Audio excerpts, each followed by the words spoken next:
What am I doing? Why did I stand up? Why did you stand up? My life is over. We live now. Not covering Australian mass shooting today. Letting Mossad cook before covering.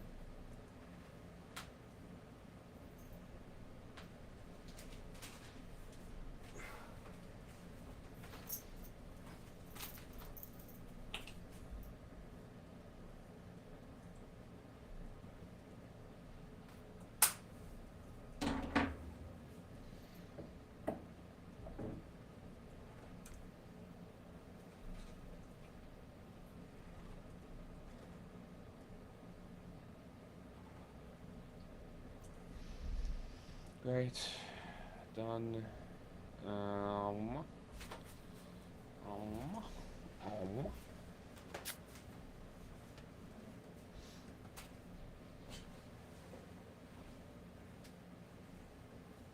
I can't believe there's, well, I was about to say I can't believe it, but I can believe it. I can't believe there's this much disinformation around this shooting.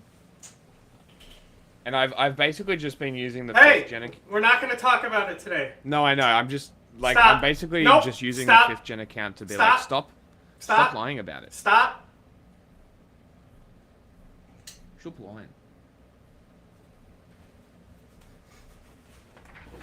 Fucking liars. Hello, welcome back to the show. Uh-huh. And what's your name, man? Oh, thanks so much for asking. Is that it's Jennifer Prince Lopez? Andrew. Right. Okay, cut that guy off, man. Hold on, let me cut that guy off. Speaking of Jennifer discounts, Lopez? if you I want a wasn't. regular copy of my book, Make Him a Sandwich, for 20% off, you can head would to like a makehimasandwich.com. Oh, she's Hang got on. a book. Make him. So Make I a first sandwich. heard that title, Make Him a Sandwich, I was like, oh, that's cute. They're going to, like, sandwich him with love. And then I realized who was talking. Yes. And it was just some misogynistic bullshit. Hello, Fudge. So we will be doing Candace Owens first, I think. Or maybe we'll do Aaron Brown, Cronulla, then Candace Owens and Erica Kirk, because we've got time. We will not be covering the shooting, as I said in the post. John wants to let Mossad cook. It's because the most interesting part of what's going on here is the conspiracy between, like, the IRGC network and the Zionist networks. It's wild. Yeah. So They're I'm all going batshit crazy about it. Yeah. I've never seen anything like it. So I'm more than happy to let that happen, because most of what I have to say is about disinformation and about like people trying to gain political points based on this fucking political, like, this mass shooting. Like, fucking unreal how much people are trying to politicize it already instantly. Him a sandwich. Does it come with a sandwich? Eat the sandwich, throw away the book. Okay. To Canada. Signed copies, CandaceOwens.com. The book is Check out my book, Make Him a Toilet. It's about how... Every single person on this planet is gay. Okay, enough with the drops, man. Paul Bet Davidson. is available on Amazon. And I'll check yeah, that I out. guess this Barry Weiss is now she's building like her career off of. What are you talking about? What are you actually talking about? I don't already had a know. book. I already had the same merch. I had all of this already new here. You're just Nothing. saying stuff. You can't just say words. And it's sad that Yes, you did I teleprompter, can. by the way, Barry, for You that. literally I mean, can. come on. That's all you Okay, do. man, great. This is still kind of going on, you know? This is still going. It's kind of interesting because, like, every time. I guess she's the queen of media, the queen of trash, Candace Owens. She is the queen of all media. You know, and this came up for me on YouTube. It's kind of wild. Like, every on YouTube. time. What is that word? Every time she streams, this is not an exaggeration. She gets 4.8 trillion zillion. 4.8 100 million trillion zillion views. Concurrent viewers. And they just seemingly are just getting all of this money and opportunities offered to them. This is Hey. clearly not a meritocracy I'm doing my best. that we're living on. Okay, I You're- am you are curious here if because of Candace merit, Owens though, right? in front of, again, not an exaggeration, 483 quadrillion trillion million viewerships. I wonder if she outlines or how this works. It seems like it might be all improvised or mostly improvised because this is a funny little part right here. Okay, Barry Weiss is actually one of the people that we should study when it comes to being unimpressive and just getting handouts anyways. It's like that is The projection is just beautiful. It's funny. She's one of the people we should study in terms of unimpressiveness, but still getting a lot of money. That is a funny way, just funny wording. Okay, anyway. welfare. I feel like she's on welfare. Like we all have to work and she gets promoted. I do agree with that. And she's going to be unimpressive in this clip because that's her default. Not. She can't even convincingly ask the prepared, loaded question that she is going to deliver to Erica. Oh, she's doing her best, man.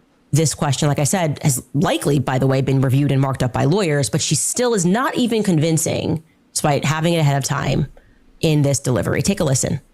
Okay. The podcaster Candace Owens, okay?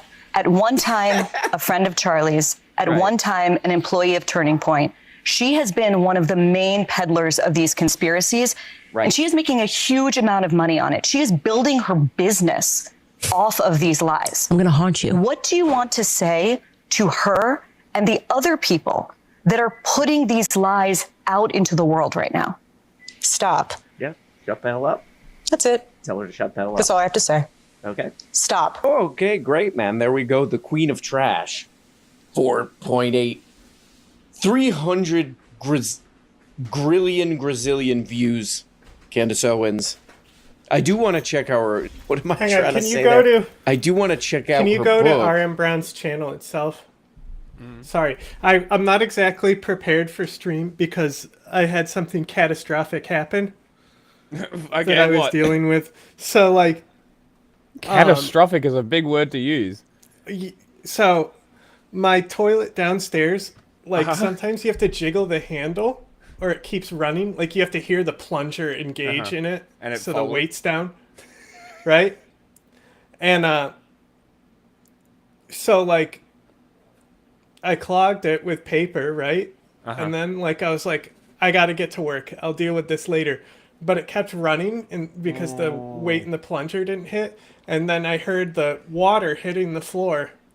Oh no. And so I ran in there, like, turned off the water, cleaned it up, didn't cook my food and stuff. So I'm sorry that I wasn't clear. I wanted you to go, not the newest Candace Owens ones, but, like, a little further back on his newest videos.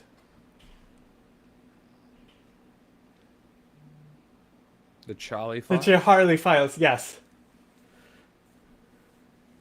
I don't know. We didn't watch this, right? I don't think so. Last Christmas, I shut the hell up. What? We're live again. Gotta tell me when we're live. Sorry, guys. I keep not knowing when we're live. We'll be right back. We'll be back. You've heard of, look at their view count, and you'll see they've dropped dramatically. You'll also see Okay. Candace is doing pretty dang well. The conversation behind the scenes, everyone knows why. It's exactly as you've described. She's more entertaining than you. Hey. She also popped off of Trump's nuts earlier than you guys. Hey, Kyle. Hey, man. Hey, again, I've told you this many times. My kids watch this. My kids are huge Kyle heads, and they're out here like, clean it up, man. Good Jesus, man. Right? She's allowed herself at least some criticism of him. And she's right. also a little more conspiratorial and a little more involved in the entertainment side, too. You're just as bad, if not worse, than she is. So, what am I supposed to feel bad for you? That she's better at this than you are? If people always need the next level, Okay, man, here we go. We got some fascinating developments on the Charlie story, the Charlie investigation. There's multiple investigations or none. I don't totally know what the hell's going on here. But that little clip there, that's this guy right here. the man asks me a hard question. Whoa, that's kind of an interesting little, I don't know, That insight is... or something. Oh, man. That was an amazing soundbite. The man asked me a hard question. That was amazing. You What haven't the heard that fuck? one? I have never heard that one. That is awesome.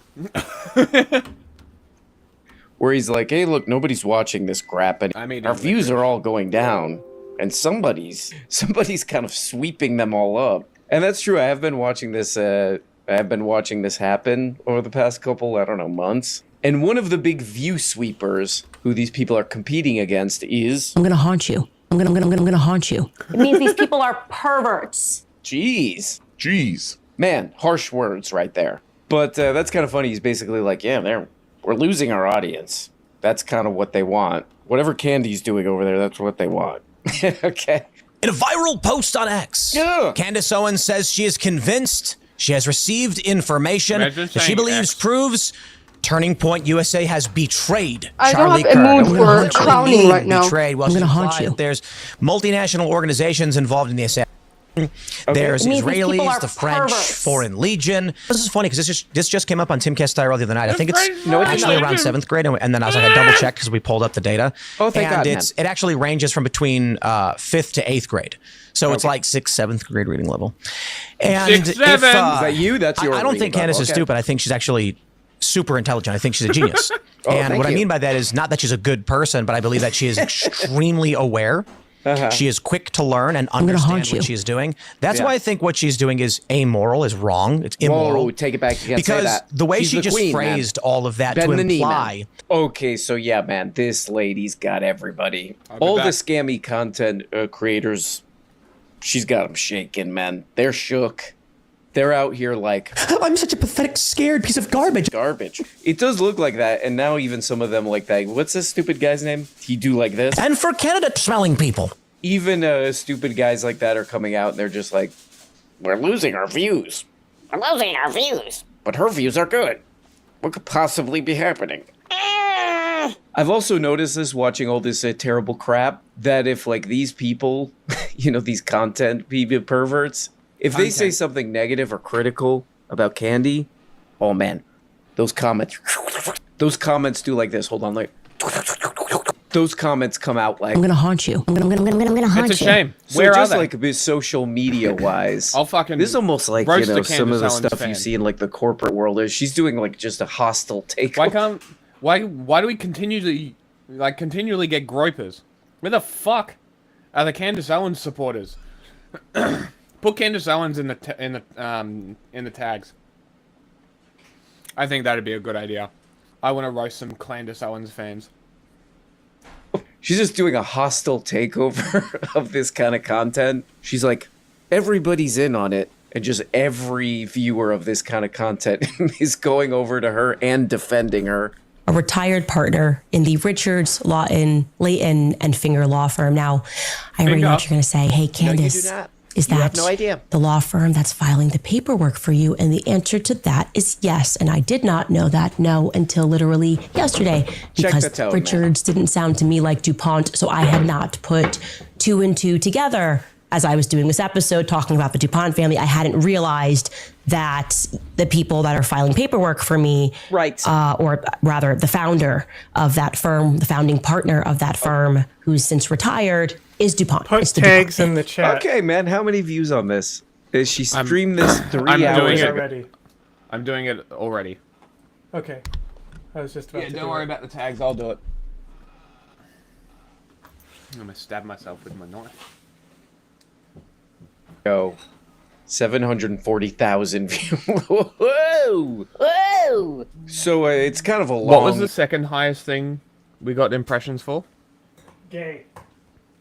And what was the first one? China.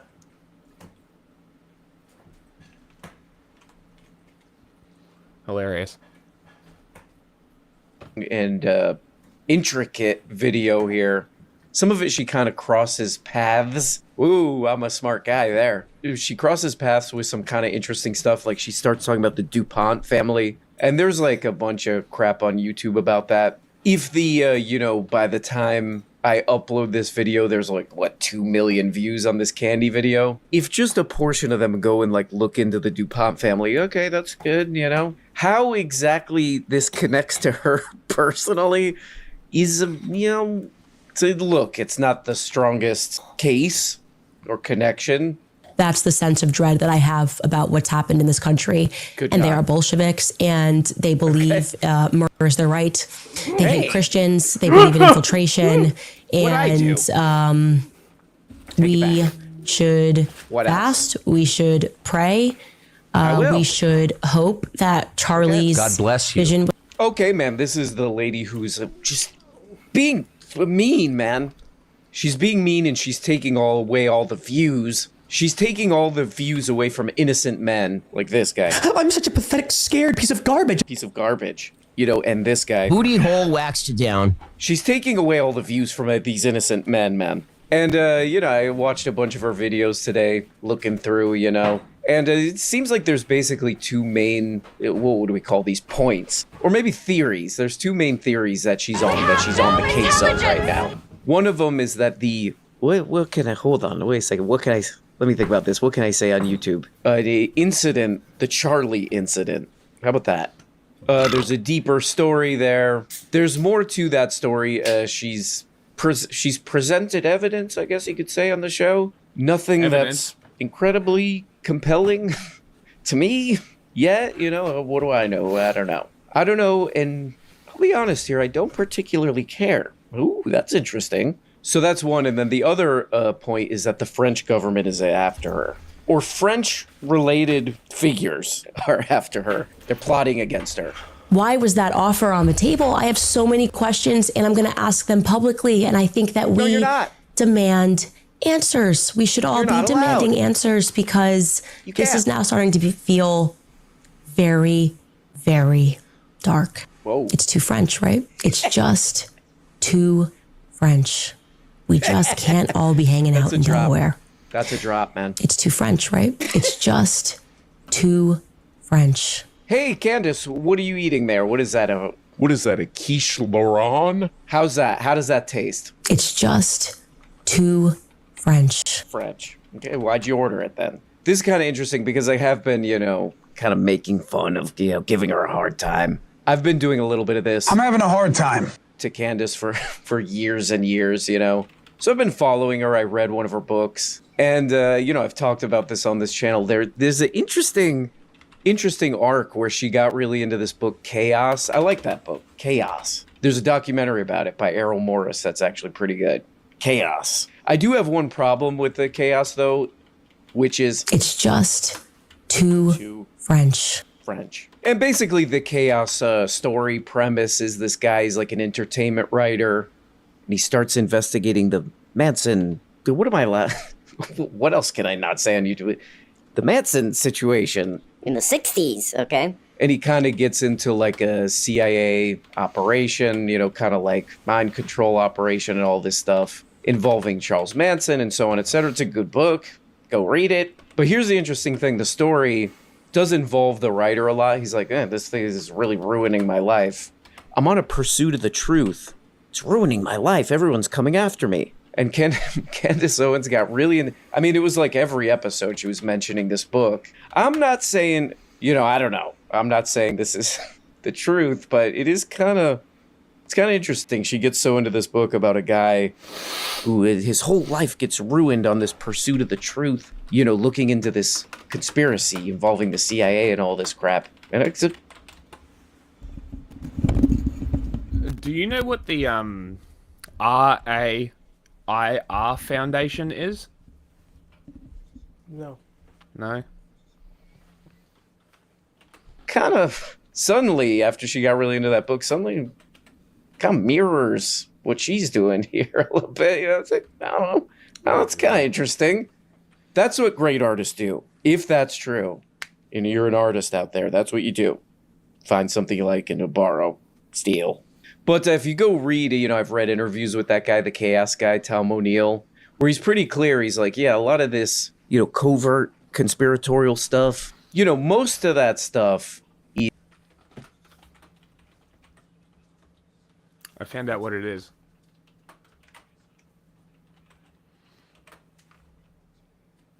Now, the acronym is RAIR. What do you think this stands for?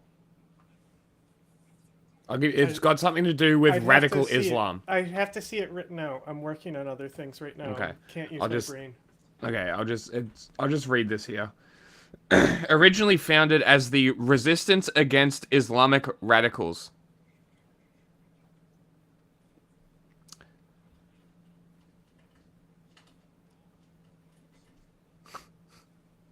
This explains why all the articles on their website are anti-Islam.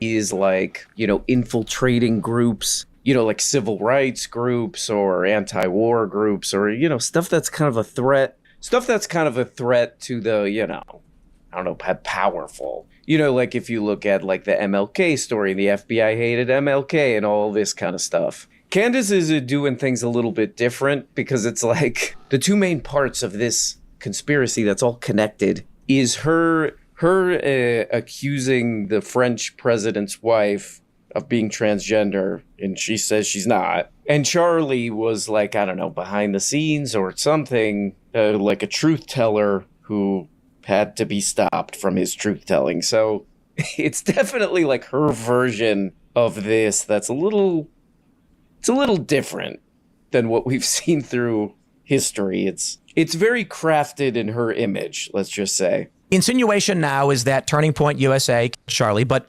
the sledgehammer, of course, is when she says everybody should request a refund from this organization.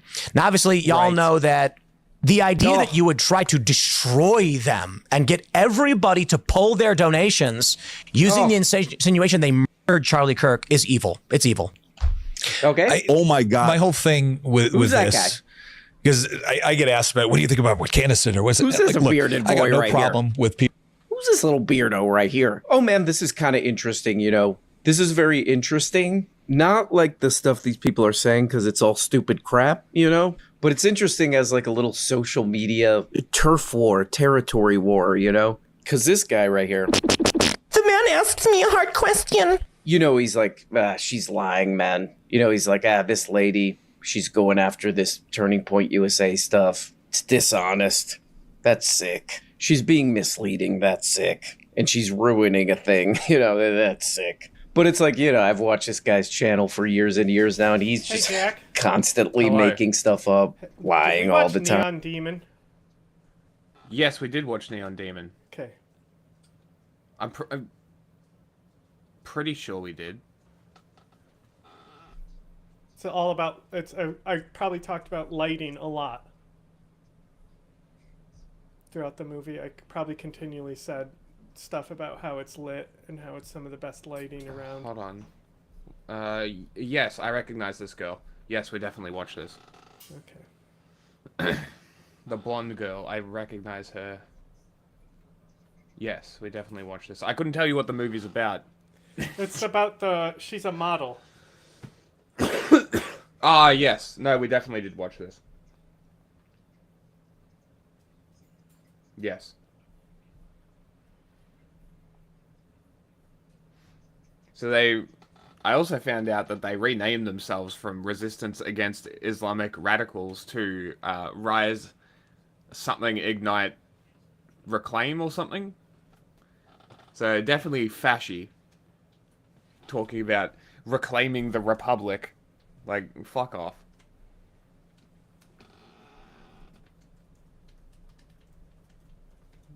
You know, he's always caught in some lie, trying to get out, trying to explain his way out of some lie. So that's why this is interesting. It's like, yeah, you guys are all full of crap, liars, scammers, you know. So I think what he's really pissed off about here is like she's winning. She's winning in a way where she's like, I'm gonna take over this type of media. I'm going after everybody. She's gonna take over this kind of media, and it is in a way. If you look at, I'm watching Tim's comments right now. This is live. You know, they're pretty much all on Candace's side. So she's set up. She's not a genius, but she is like just like a social media robot. Like she's just like programmed to just like get views, you know? And she set this up in a way where like everyone in her media space now has to like bend the knee to her. It's kind of interesting. Tim's like, I don't like that.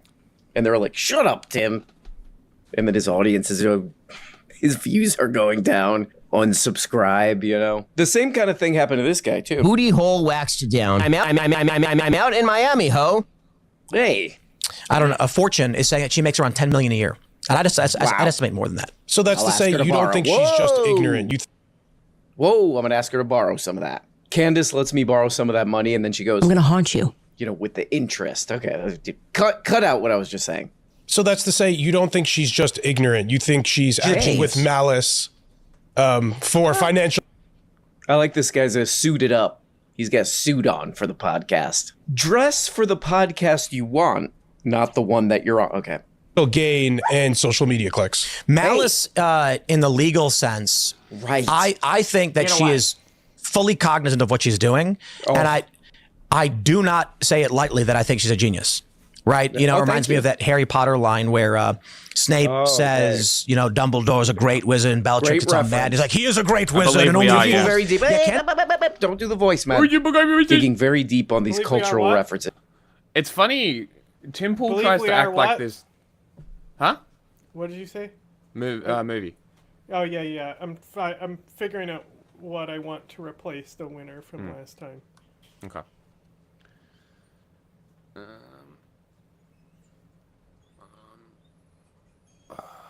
was gonna say something. Oh well. Oh, it's like in Harry Potter when the guy goes. It's like in Harry Potter when that guy goes. God bless you. And then that other Harry Potter character goes. Cut your meat. Well, there you go, man. You win some, you lose some. In this case, you lose. In Candace won, and you lose your audience. And you go like this. And then you go like this. Okay, interesting, man. Oh, by the way, here's a story that none of these guys are covering too much. Speaking of the Charlie files, what the hell is this? This is from a couple weeks ago. This is from days ago. The Charlie Kirk Purge. How 600 Americans were punished in a pro-Trump crackdown. Whoa. It's weird. 2 months after Charlie Kirk's incident, I'm going to say. That's on YouTube. That's on YouTube. A government-backed campaign has led to firings, suspensions, investigations, and other actions against more than 600 people. Whoa, Republicans officials have endorsed the punishments. Whoa. When Lauren Vaughn, a kindergarten assistant in South Carolina, saw reports that right-wing influencer Charlie had been incident in Utah, she opened Facebook and typed out a quote from Charlie where, okay, again... That's on YouTube. Where he was talking about how, you know, the problem with guns is worth it, let's just say. So she posted that, and she's a 37-year-old Christian who has taken missionary trips to Guatemala, said her call for prayer was sincere. She said she hoped reading Kirk's words in the context of the incident might prompt her friends to rethink their opposition to gun control. A few days later, Vaughn lost her job. She was one of more than 600 Americans fired, suspended, placed under investigation, or disciplined by employers for comments about Kirk's. The funniest part is he could literally... I've got a shopping basket sitting in front of him. He could literally step over it if he wanted to. But he doesn't.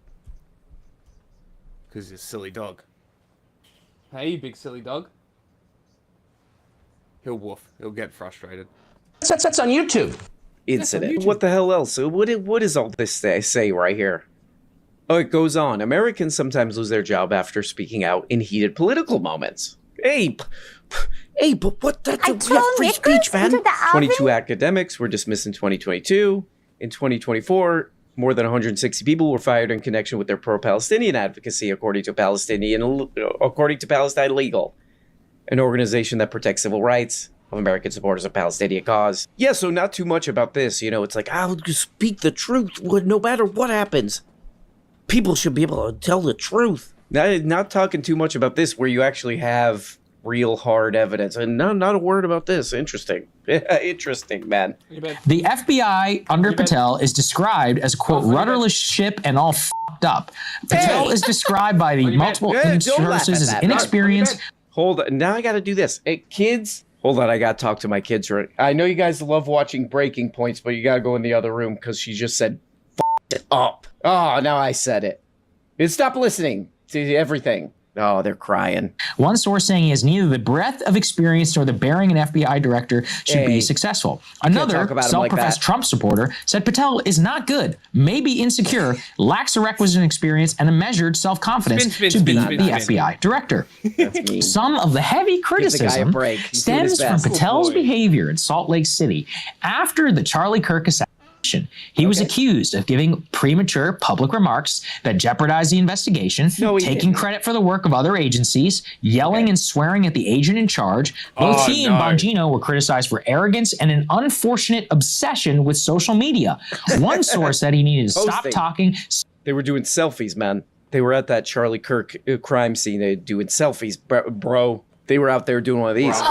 Now, this is my personal favorite one. On September 11th, 2025, the day after Kirk was assassinated, Patel flew into Provo, Utah. September 11th? Boko Haram did not do 9/11. That was Al-Qaeda. Patel flew into Provo, Utah on the FBI jet. Quote, you guys forgot. would not disembark from the plane without an FBI raid jacket, according to a highly respected source who has served in the FBI for decades. He's trying to Quote, be cool. Patel did not have his own FBI jacket with him and refused to step from the plane without wearing one. Agents at Salt Lake City, busy working on the Kirk case, had to stop and ask around to find an FBI raid jacket. Okay, this is just kind of a mildly, I don't know, funny one, I guess. This story kept coming up for me. I was like, what the hell is this? Okay, I'll check that out. And then I go, ooh, you know. But I guess this is more from the Charlie files here. It's just sort of a stupid story. There's some like New York Post article where somebody in the stupid FBI was like, hey, these people who are in charge of the FBI are morons. And in the story, they're like, oh yeah, they went to go investigate. When the Charlie incident happened, they landed over there. This guy, that guy's a Joe Rogan guest, the FBI guy. Cash. He was on Joe Rogan. That's how I know of him. Joe let that guy know that. Generally speaking, Chinese people. Okay. Well, let's. And then, like, anything that's about the Barry Weiss interview, I just want to watch the Barry Weiss interview, which I'm almost ready for. I just have to do the tweets now. Okay. I need to go to the toilet, so I'll put something more fun on. I do want to kind of Ackerman on. Do what? Want to reset my contact. My left eye always bothers me for some reason. Yeah, I'll be back. Democracy Now! Talking about Lockenwall, the person who killed one National Guard and I think seriously critically wounded a second National Guardsman. I'm not sure what the status is of that second one, but I think they're still in critical condition. Shot them while they were deployed in D.C. Remember that a court had said that their deployment was illegal, and that was up on appeal. And this guy, Ranmanullah Lockenwall, had served in a paramilitary unit in Afghanistan set up by the CIA. And you made this point yesterday, Emma, how young he must have been when he first got a gun in his hand. And something like 15 or 16. Spencer Ackerman makes this point in here. Afghanistan. Younger. Killed for the CIA in Afghanistan. Trump blames Afghan culture instead of Langley's. Can you elaborate?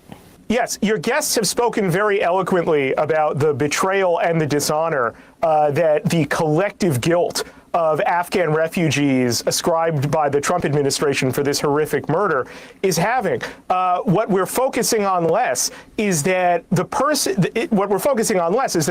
who committed allegedly these crimes, Lockenwall, had a gun put in his hand when he was a child by the CIA. Apparently, when he was 14 or 15, he was brought into the Zero Unit number 3 around Kandahar. Apparently, his brother told the New York apparently his brother, the New York Times reported, was a deputy commander of this unit. This unit was a death squad. The United States made this person into a child soldier and now is experiencing what I think is one of the most horrifically bright line cases of imperial blowback that we've seen throughout the war on terror. If the United States wants to find out whose culture is responsible for this horrific crime, it needs to start by knocking on doors at Langley and as well the Afghans who ran the U.S.-backed Afghan intelligence service known as the NDS.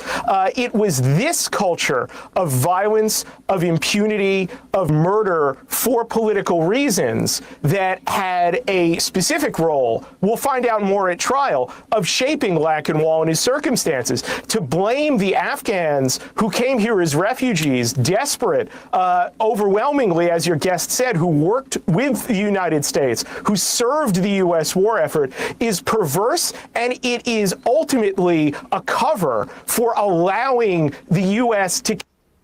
Yeah, I mean, this is, it's very well said. It's a point well made. This is, you know, MLK talked about Vietnam. Every bomb dropped over there blows up in the United States. And this is a perfect example of that. And also just shows that the Nazi lie from the Trump administration about a variety of different developing countries, that they're just shithole areas that have nothing of value. I mean, they were doing this, Trump was doing this over Thanksgiving about Somalia, and using the poverty that's been inflicted in many parts, like directly by U.S. empire, as a reason to deny people the ability to come to this country. It's just like the last gasps of this empire, and the fact that we're witnessing it like this, I mean, it's a death spiral. There should be massive public outcry to investigate the CIA and get to the bottom of exactly what happened here. And everything else, all this sort of like travel ban shit that Trump is, all these Nazi policies is just to point the finger away from those people who should be investigated. Langley should be rated right now. I mean, I don't want to get too conspiratorial about this, but this is the facts that the Rolling Stone wrote, and I read this yesterday, but it's very important. His unit mate, this was about Lachenwall, said Lachenwall sought help in June from a CIA program designed to aid zero-unit veterans with immigration issues. Rolling Stone reviewed a screenshot of the group chat in June where zero-unit veterans shared information with a CIA representative about ongoing issues.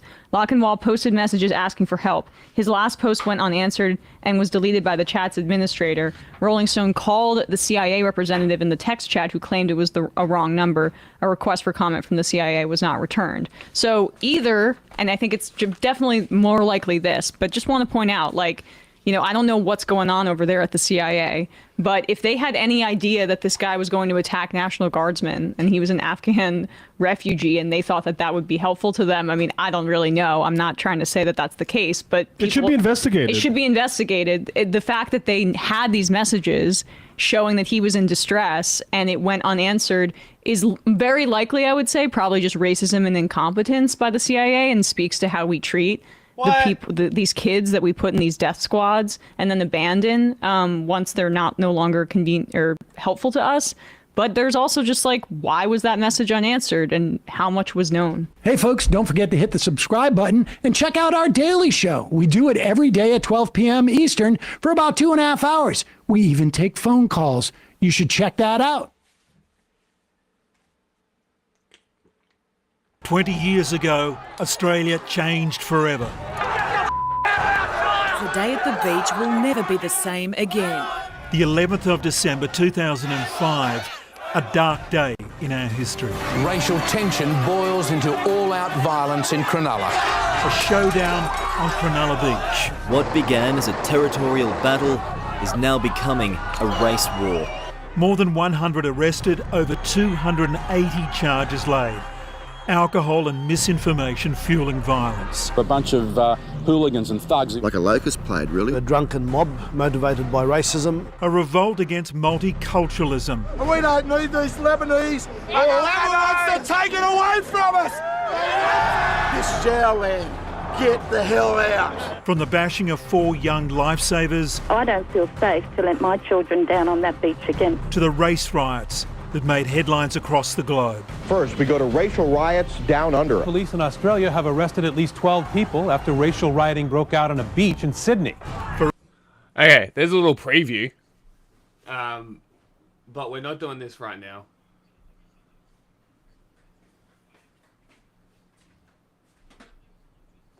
That the best way to protect everyone online. Okay, let's not do that one. This one's a fun little TLDR one. We'll do this for now. Of stuff, including oil, gas, and a number of in-demand metals. Unsurprisingly, this has drawn the attention of Western policymakers, with at least some of them suggesting that these stockpiles are the CCP's way of planning for an invasion of Taiwan. So in this video, we're going to try our best to figure out why China is stockpiling so much stuff, and explain why it might not necessarily be about Taiwan.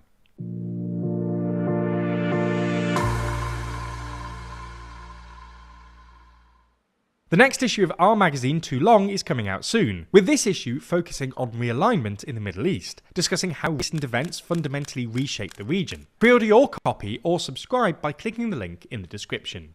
So let's get straight into it. Of all of China's stockpiles, the one that's drawn by far the most attention in the international press is China's ever-growing stockpile of crude oil.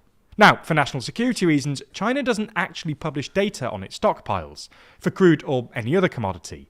But there's a pretty strong consensus among market observers, who've noticed that China is importing more than it's refining, that the CCP has been quietly building up its oil stockpiles since really late 2024.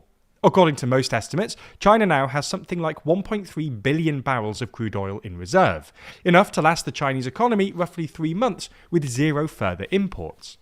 This process really accelerated in the second quarter of this year, when China was adding something like 1 million barrels a day to its stockpiles, accounting for roughly 90% of global stockpiling.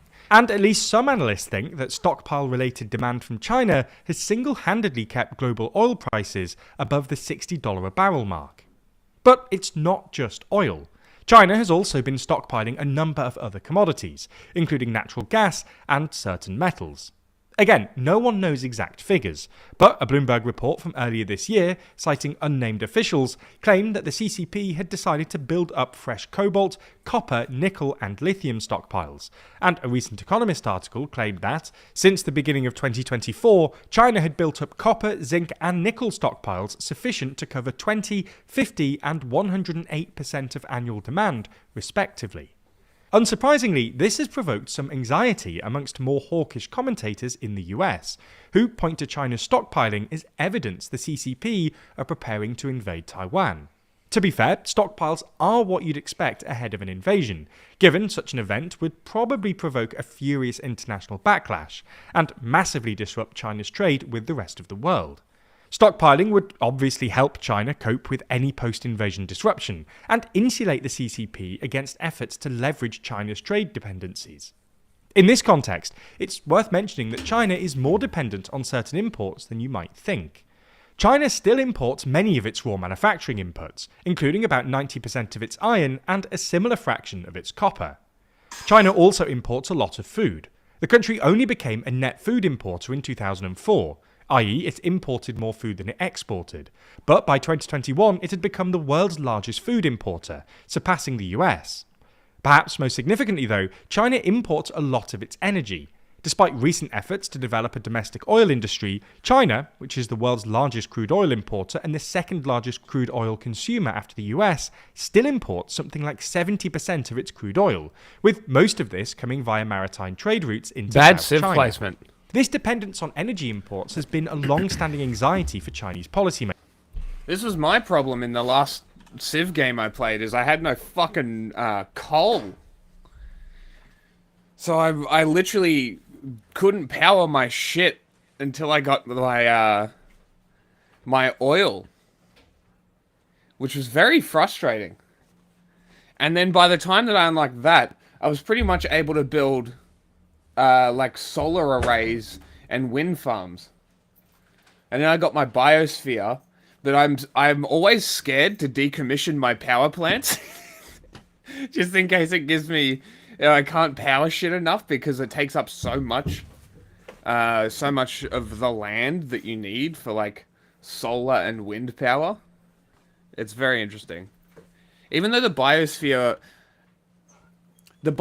is a wonder, isn't it? Yeah. Interesting. Makers. And in 2003, CCP General Secretary Hu Jintao coined the term Malacca Dilemma to refer to China's singular reliance on the Strait of Malacca, a maritime choke point connecting the Indian Ocean and the South China Sea that could easily be shut off, immediately depriving China of something like 80% of its crude imports. This is why the CCP has tried to diversify oil imports by building more overland pipelines to Russia and other Central Asian producers. So, you get the idea. While more attention is often paid to the rest of the world's reliance on Chinese stuff, China also relies pretty heavily on the rest of the world for its own stuff. And more hawkish commentators in Washington have taken the CCP's newfound penchant for stockpiling as evidence that China is secretly prepping for an invasion of Taiwan, and the accompanying disruption to international trade. But while this might be one possible explanation, there are at least 3 other reasons China might want to build up its stockpiles. The first is to reduce Trump's leverage in the trade war. The more China stockpiles, the less they need to import in the short term, which reduces Trump's leverage in the ongoing trade negotiations. This would also explain why the stockpiling apparently began last year, when it became clear that Trump was returning for a second term. By the way, this increases oil prices.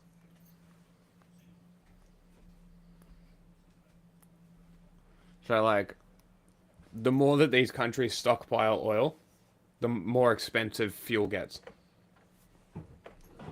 And that he wanted to renegotiate the terms of the US-China relationship. It's also possible that China is rushing to import as much discounted oil as it can from Russia, Iran, and Venezuela, which today account for something like 20%. I'm still on this idea of, like, gladiator pits for people who wage wars. You know? So let's say America and China are like, hey, let's go to war. Okay, Donald Trump, Xi Jinping, gladiator pit, any weapons they want, winner gets executed, leaders recycle. And this also gives a motivation for leaders not to wage war, because what do they want the most? It's all about their own self-preservation. So if their self-preservation is at risk because the people want to see them die instead of people dying in war, well, maybe they won't wage it. 50% of all... And then, on top of that, pay-per-view. Free for anyone in the countries that are participating. Pay-per-view for everybody else. Winner takes the spoils. China's oil imports, and are all under some form of US sanction.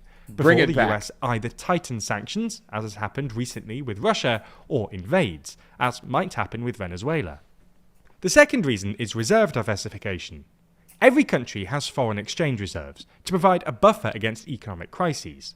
Historically, US dollar and dollar-denominated assets accounted for a large percentage of all global reserves, including China's. But Trump's unorthodox policies have undermined their appeal as safe assets, which is why China and other countries have recently moved out of dollars and into more traditional safe assets, like gold. Again, no one knows exactly how big China's gold reserves are, but... And what do we know about China and gold? And Russia? And the Congo? And Africa? Is this a coincidence? They're already funneling gold to Russia, specifically Wagner. Why not take a little for themselves? China has been importing a lot of gold recently, helping push prices to all-time highs.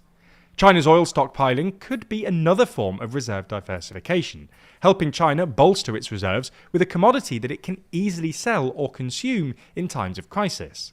Third, and finally, it could just be good for the Chinese economy. Stockpiling, and then releasing stockpiles when prices get too high, allows the CCP to essentially guarantee stable commodity prices within China, which helps Chinese manufacturers by reducing uncertainty, and can even help the CCP turn a tidy profit, if they get to buy low and sell high. China has form here. The CCP has a national pork reserve, for instance, to smooth out pork prices over holidays and other periods of high demand. To anyone that finds the idea of a government intervening in commodity markets offensive to their free market sensibilities, it's worth noting that the Biden administration did something similar with the US Strategic Petroleum Reserve in 2022 and 2023, which ultimately smoothed out global oil prices while allowing the Treasury to turn a profit. All in all, even if China's stockpiles aren't necessarily proof that the CCP are about to invade Taiwan, they're still something to keep an eye on, if only for policymakers interested in unorthodox ways to boost domestic manufacturing. Now, that's quite a lot of information we've thrown your way, and that's after we've simplified it down for you. So you can only imagine how... No. No. No. No!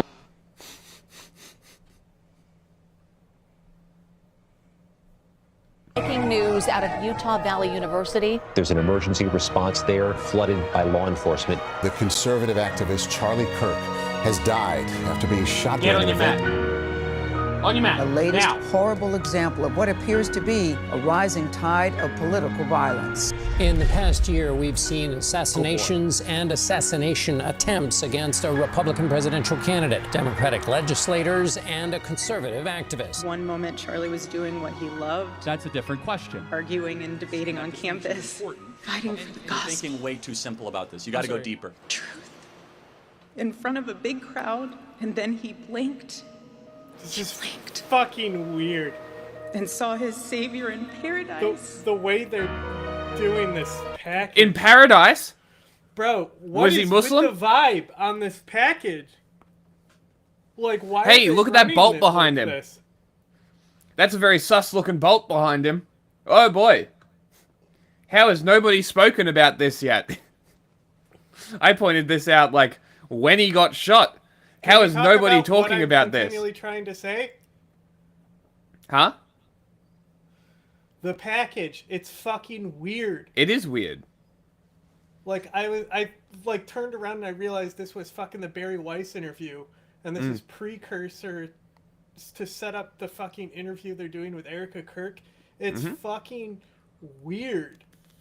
It seems like a fucking We Are Charlie Kirk compilation type thing. Like the emotional strings it's pulling. Yeah. Like what? If only I gave a fuck.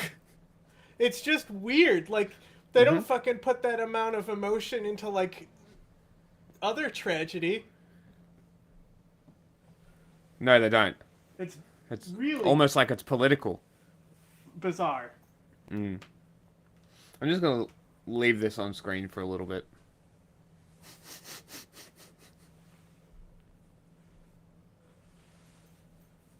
Even as he had all of these positions. Yes. Many of them seen as controversial on different issues. He had a huge galaxy of support on America's right. When you stop the conversation, when you stop the dialogue, this is what happens. When we lose the ability and the willingness to communicate. Well, maybe if Charlie actually communicated instead of dismissing arguments with biblical verses, maybe he would have made a better career of it. And maybe if you didn't spend half your time harassing a group of people that amount to less than 1% of the entire population across the entire country. No, you don't understand. They need to be eradicated because they're coming after our kids. Of course. We must protect the children. We get violence. CBS News presents A Town Hall with Erica Kirk. Weird. Good Weird. evening. I'm Weird. Barry Weiss, Editor-in-Chief of CBS News. And I want to Weird thank energy. you so much The for joining us piano's tonight. Still going. Let me tell you why stopped we're now. here. If you're watching this or you're sitting here in this room with me, you know what I know, which is that we live in a very divided country. A country where many people feel that they can't speak across the political divide. Of course they can. Sometimes they feel they can't even speak across their own kitchen table. Well, that's And your one problem. of the goals of the new CBS News is to change that. And this town hall is just the beginning. This is going to be the first of many conversations and debates on CBS News about the things that matter most, which are often the hardest to talk about. And here comes Alan Dershowitz. Hey, so I'm pretty sure they killed ABC's Q&A. Which this feels a lot like that. Like the format of this. If they have more than her on the Yeah, they allow audience to ask questions. Yes, so that seems a lot like Q&A. So I'm pretty sure they killed shoe throwing. Someone threw Shons at John Howard. Some fucking bush shit. It was over the Iraq War as well. That's incredible. Hold on. I need to find the video of this. Hold on. John Howard shoes Q&A. Let's go. Recent releases of American military information from WikiLeaks show evidence of tens of thousands of civilian casualties as a result of our invasion of Iraq, as well as widespread abuse and torture of prisoners. There were no weapons of mass destruction found. Many people now regard the Iraq War as a strategic failure and think that it probably incited more terrorist violence than it stopped.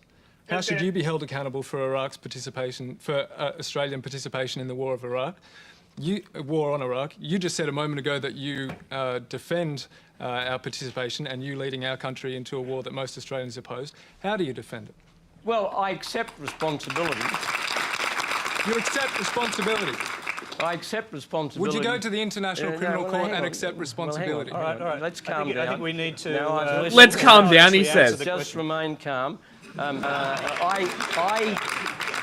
I fully accept responsibility for the decision taken by my government. I think the military operation against Iraq by the coalition of the willing was justified.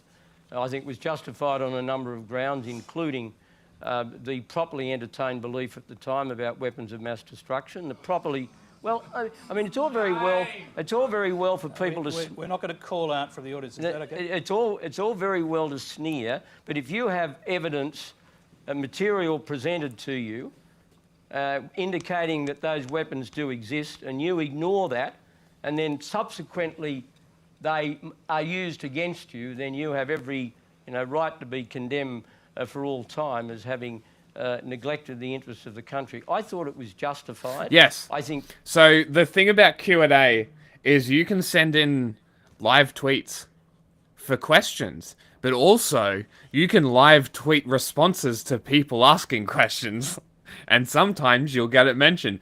I noticed that because it said this long-haired freak. I'm very surprised that they put that on screen.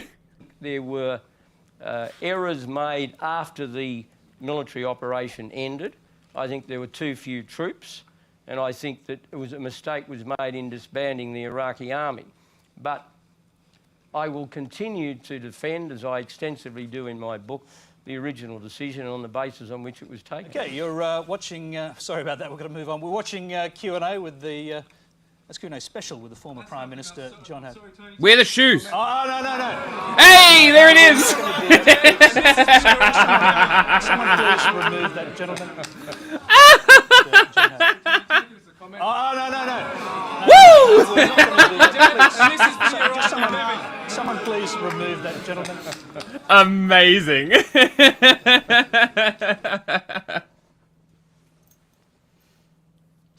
Anyway, so I'm pretty sure they shut this show down, so we should steal the format.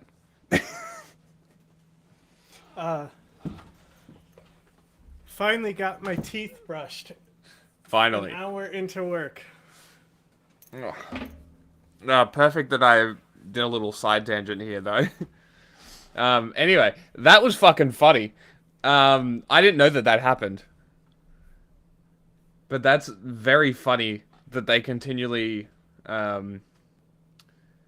continue to throw shoes at people over Iraq. That's very funny.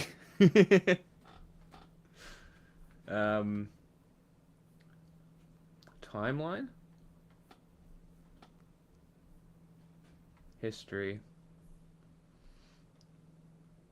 June 2025, the program was cancelled after 18 years on air, so I was correct. They did cancel it. We should steal the format. I reckon we could do it better. One promise to you, and it's this. You will not agree with everything you hear tonight or in any of these other broadcasts. And that is exactly the point. Because the premise of a democracy is that we persuade each other with words and not violence. And that the only way to... Yeah, so Australia's ABC is our national broadcaster.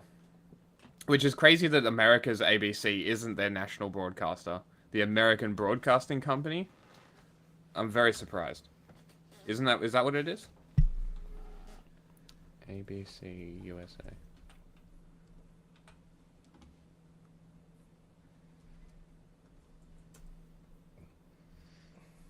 That was the most American shit I've ever seen.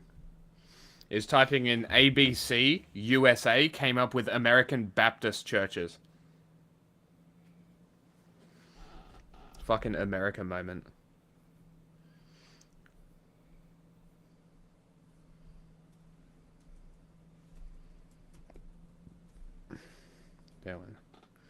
Found it. Because I did know it was owned by Disney. No, it's literally just called ABC. It doesn't stand for anything. They just be calling it ABC for no reason. Okay.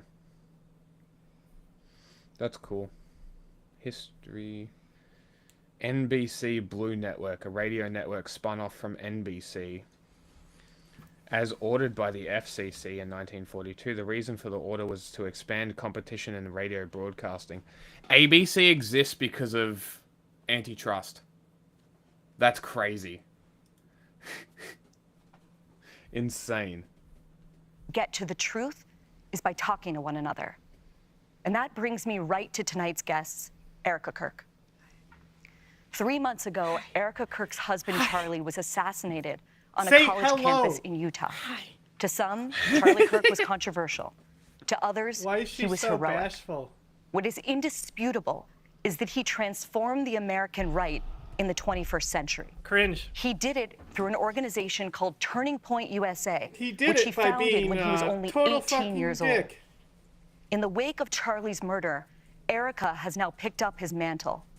The mother of 2 young children, she is also now the CEO and chairwoman of Turning Point. Now, Charlie's murder was not an isolated tragedy. And tonight in the audience, we have other victims of the political violence that's ripping through this country. Oh my God. We also have religious leaders, college students, Actually, young Barry, Christians, and it others was invited by CBS News. You're going to be isolated hearing from tragedy. some of them tonight. Okay, we have a lot to... This is going to be incredible how she's not going to have a single Palestinian, a single person from the left. I guarantee it. This is just going to be the right wing is so persecuted despite being literally in control of everything. Fuck you and your fascist interview. to talk about.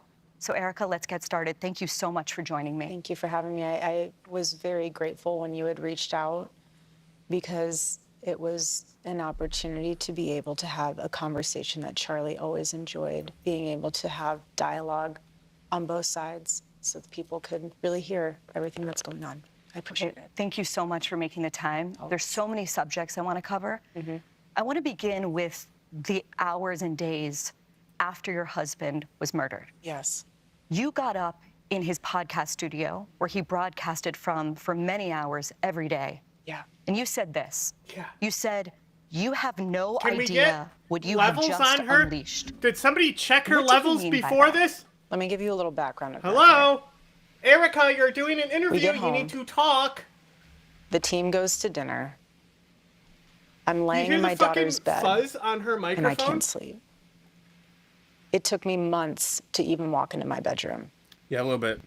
I'm laying in my daughter's bed. I can't sleep. Hi, Erica. grab I don't my believe phone you. And I start typing out. Like, look, I'm muting my microphone to show it's just her microphone being that fuzzy because they I'll had mute to mine just too. crank it. They had to crank it because you could barely hear her. Did nobody fucking... Like, why is she speaking so quietly when she's media trained?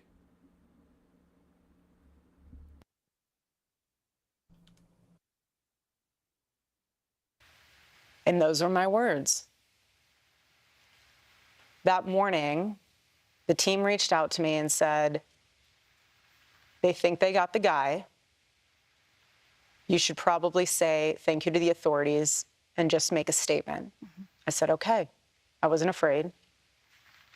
They said, like, I don't think she was a theater kid. I'm pretty sure she was a model and got introduced to Charlie via Trump. also, didn't she traffic people in Romania? I'm pretty sure she also is banned from Romania for allegations of trafficking. I don't want to say that that actually happened, but that's seemingly what happened, yes. Apparently, kids were found in places like Israel, which is interesting. The sound level in this interview is like an acceptable level for me to have when I'm doing like streams and shit. Like if if I have my air filter on and I need to have it open my lower shit so up. it isolates it. Well, no, I'm saying like for me, this is an acceptable amount of background noise for like, because like I only have like a regular USB mic. I'm in not a studio. I have chinchillas in the background and shit, you know? Like I'm going to have plenty of microphone interference in the setting I'm in.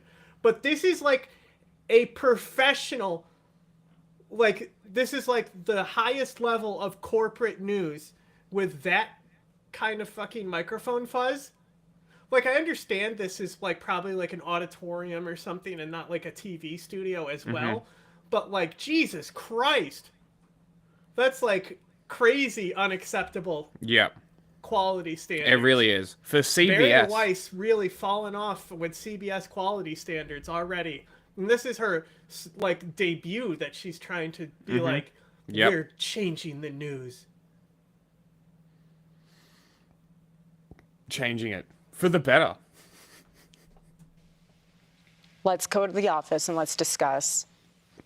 We're at the office and they say, do you want to go live? Or we can easily, you know what? Yeah, let's do that. We can easily pre-record this. I said, absolutely not. My husband always went live. I have nothing to hide. We're fully transparent. What you see is what you get. If I start breaking down on live TV, I break down on live TV. My husband was assassinated. He didn't die in a car accident. So we go live. I write all of my own speeches. And when I said that, I don't believe you. That is the Holy Spirit that is unleashed. That is a revival that's unleashed. That's not meant for call to violence. That's meant for people to understand that the Lord is moving in ways we have no idea.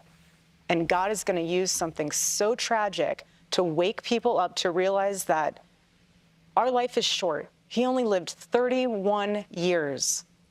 31 years. And so, yes, you have no idea what has been unleashed. It was really whiteboard jihad summer. I promise until my last breath that I will let the Lord use me in ways that He only can. Weird. To bring weird. The Lord can free use her. Weird thing. Hey, Erica, what the fuck? Bring glory to Him and to the kingdom. And it has been unbelievably powerful. And it's just the beginning. Erica, one you really of the sound most broken up alarming about it. things about Charlie's murder was the way that some people in this country reacted to this it. Movie, and not just online. I tried this to was be kind of an idea that more clear. Even more cryptic? Ah. If you actually Interesting. Look.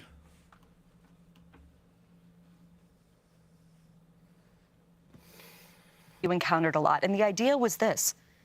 They kind of justified it. They basically said that because Charlie said or believed things that they believed were controversial or even hateful, that he somehow had it coming. What do you say to people who justified his death? You're sick. There's a difference between He's deserving something and it being justified. Yeah. Killing is never justified. No, but you can explain exactly why, which we have done multiple times. And people don't want to admit it because you agree with it. You agree with what he was saying, Erica, which is why you disagree with the analysis that this was blowback from his rhetoric. That's all it was. That's all this was. There has been absolutely nothing to indicate any political motivations. Pure personal motivations is the most likely explanation for what happened with Charlie Kirk. And then you've got the people like Candace Owens who continually try to obfuscate what happened and blame Israel. Or blame, I don't know, fucking Macron's pedo wife or whatever fucking crackhead bullshit that she comes up with. Like, we pretty much had our analysis within a week. And it's been, what, it's December now? September's what, 9th month? 3 months? Just over 3 months since he died, and people are still arguing? Still trying to debate what happened? It's not that complex. Yeah, he got shot. You think he deserved that? Yes. Tell that to my 3-year-old daughter. I will. Deserving is different than justified. I will literally say it to yours and your daughter's face that he deserved it. I don't give a spit shit. In her daughter's face. I don't give a fuck. I wouldn't do that. I'm just kidding.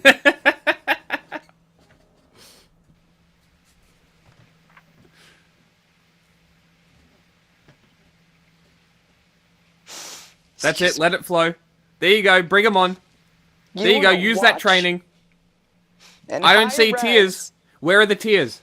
The video of my husband being murdered? Where are the tears? And laugh?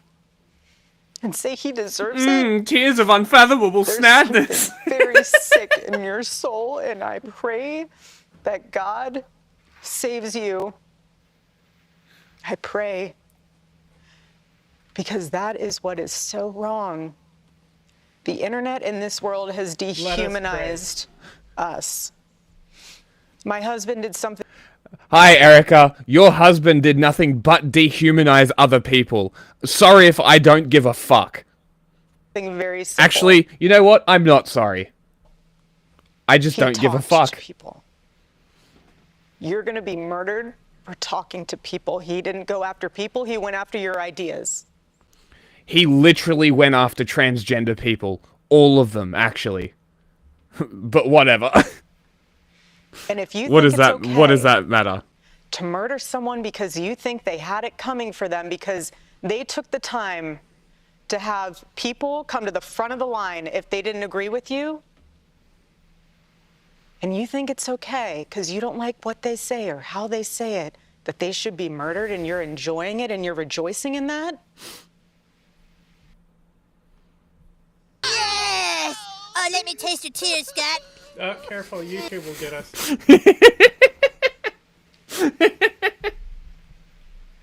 That is evil. Evil. Evil. Dude, I think it might be best for us to never. Yummy, yummy. Excuse me. As you know, and as I know, one of the ideas... Yeah, if she hadn't gone and taken over the CEO position of TPUSA and made a whole political campaign out of her husband's death, maybe I'd have a little empathy. that has but gained... I'm just reflecting the literal amount of care that she clearly shows. lot of traction among young people, especially in this country, Erica, and this leads them to this kind of justification, is the idea that words themselves... Hey, you know what we should do? We should listen to a child about how politics works, especially a child like Charlie Kirk, who is bankrolled by billionaires and multimillionaires to package and manufacture the conservative talking points to the youth. Yeah, that's... What a absolutely flawless human being. ...selves are violence. And that brings us tonight to our first audience question.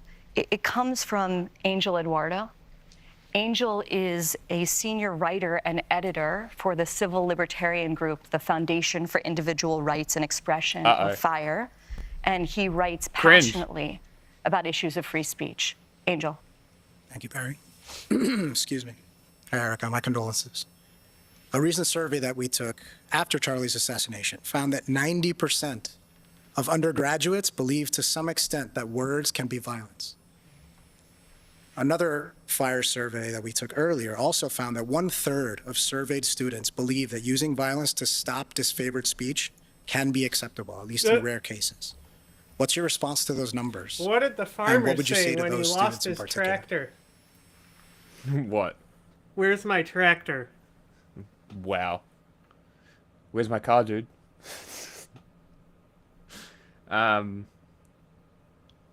Okay, so the owner and founder of Home Depot, or the co-founder of Home Depot, donated $2.1 million to Turning Point USA over 4 years.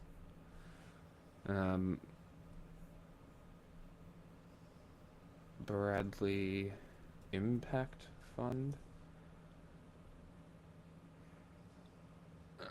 Ooh. $8.1 million from the Bradley Impact Fund to Turning Point USA just in 2023. Let's say this. Dark Money TPUSA. Bradley Impact Fund is listed for giving $23.6 million between 14 and 23. Donors trust nearly $4 million from 2020 to 2023. The Deason Foundation close to $1.8 million over 5 years. Discrete source attributed line items that illuminate major contributions but do not themselves equal a complete accounting for all dark money or LLC routed support since 2016 specifically. Why since 2016?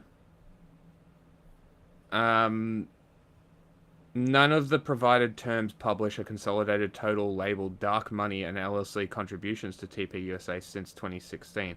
Open Secrets is referenced as a primary database for outside spending in Dark Money tracked to TPUSA, but the supplied Open Secrets page in the search results describe the tool and donor tracing functionality rather than presenting a single compiled 2016 to present figure and in the excerpts provided. Wikipedia and SourceWatch note large donor influence in that TPUSA has relied on mega donors and vehicles that can obscure identities, but they too do not present a single sum total for 2016 to present.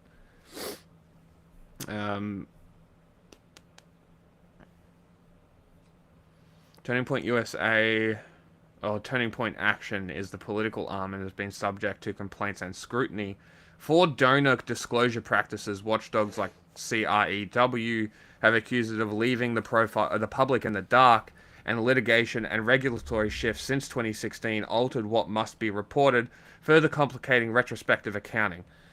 So, as I said, lots and lots and lots of dark money, millions funneled behind Charlie Kirk to target specifically stupid young people in universities. And obviously they're not going to be targeting left-wing people, they're going to be targeting the ones who already have that bias towards reality, if you want to call it that. Well, for the people who say that my husband might have incited violence, I know that was not your question, but I'm going to put a squash on it before anyone else can attach to that. My husband never incited violence. He never once said, go after them because they're saying... Yeah, you don't need to. It's called stochastic terrorism. Do you want me to read the definition for you? saying XYZ and they deserve to die. My husband never once said that, and he never would. What did he say? Come to the front of the line. I'll put my mic down. Tell me why you believe that. Oh, that's interesting. I never thought of that. But have you thought of this? That's not what he did. What he did was, oh, your argument is too hard for me to counter. Biblical verse, and then he moves on. You should kill yourself. People heckling, laughing at them. Stop. It took a lot of courage for them to come up here. Stop doing that. He gave them a microphone. No, he didn't. Not really. Okay, stochastic terrorism, the repeated use of hate speech or other vilifying, dehumanizing rhetoric by a political leader or other public figure that inspires one or more of the figure's supporters to commit hate crimes or other acts of violence against a targeted person, group, or community. In legal terms, stochastic terrorism generally does not constitute incitement or solicitation to violence, which is a serious crime in many countries, because the speech involved lacks sufficient specificity. Incitement entails explicitly directing or encouraging an act of violence against a specific target at a particular time or place, thus immediately putting the targets at an identifiable risk. See Donald Trump, January 6th. In contrast, stochastic terrorism, terrorists do not supply their followers with detailed plans of attacks, which means that the particular time and place of the eventual violence is unpredictable. This is what Charlie Kirk did. This is what Charlie Kirk was about. So yes, you are correct. He didn't incite violence. He's a stochastic terrorist. Was. The word stochastic is used in statistics to refer to something random, involving chance or probability. The term stochastic terrorism was coined in 2002 by the mathematician and risk analyst Gordon Wu, who identified anticipated media coverage and the resulting increase in public fear as motivating factors from apparently random acts of terrorism. The term later came to designate vitriolic speech that can provoke individually unpredictable acts of violence against a targeted person, group, or community. This is the Britannica, by the way. Stochastic terrorism and heightened political tensions. Stochastic terrorism becomes especially dangerous during times of already heightened political tension. As in Australia during COVID, the violent extremists opposed the country's vaccination program, and in the US, following the presidential election of 2020, when the public figures vocalized violent language that may previously have been found only in remote corners of the internet, or used by proponents of radical conspiracy theories. Societal norms regarding acceptable behavior tend to break down and violence becomes more widely tolerated.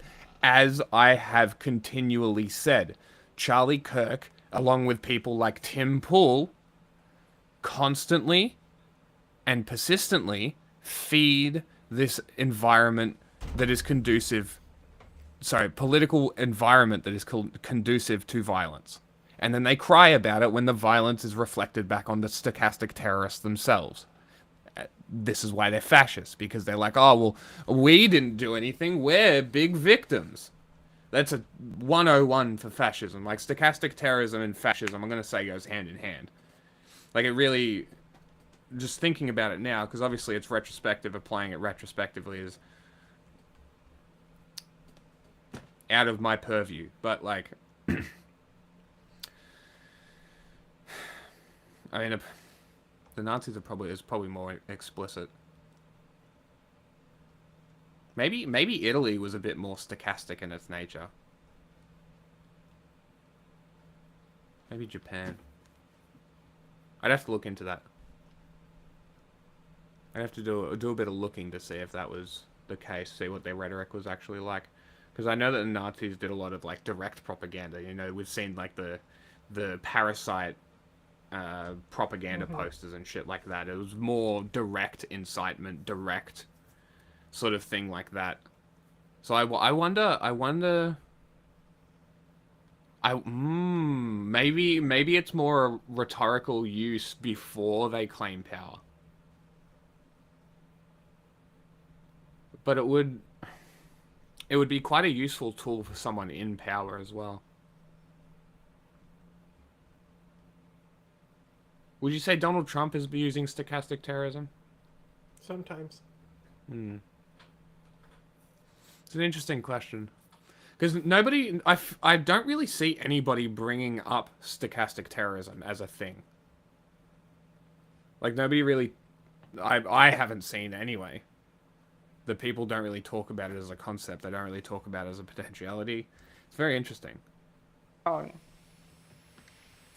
He didn't take away a moment for them to speak back. He gave them a microphone. And what they do, they gave him a bullet in the neck.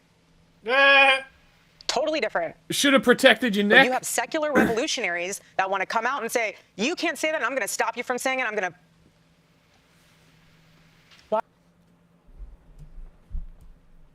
Tyler Robinson was not a revolutionary, you dickhead. Just saying. Like, is that what you're claiming? You're claiming he was a revolutionary because he killed your husband? It's a bit of a reach. Why?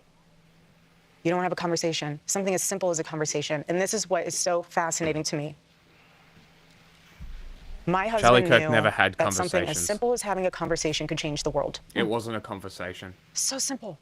It That was is an always ancient thing. one-sided. Come and sit down. And any time that Charlie Kirk got pushback, he wouldn't shut the fuck up and let them speak.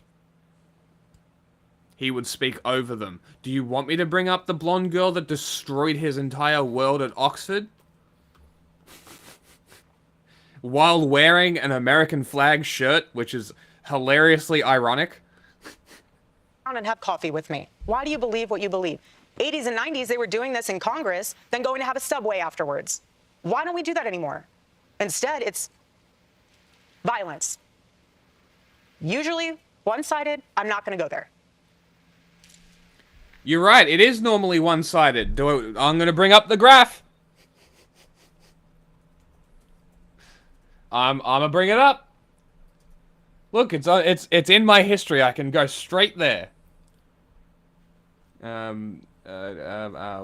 Global Terror Index. This one. This is the PDF. No, it's still giving me. Hold on. Global Terror Index PDF. That one. There it is. Okay. I believe it's page 39. Boom.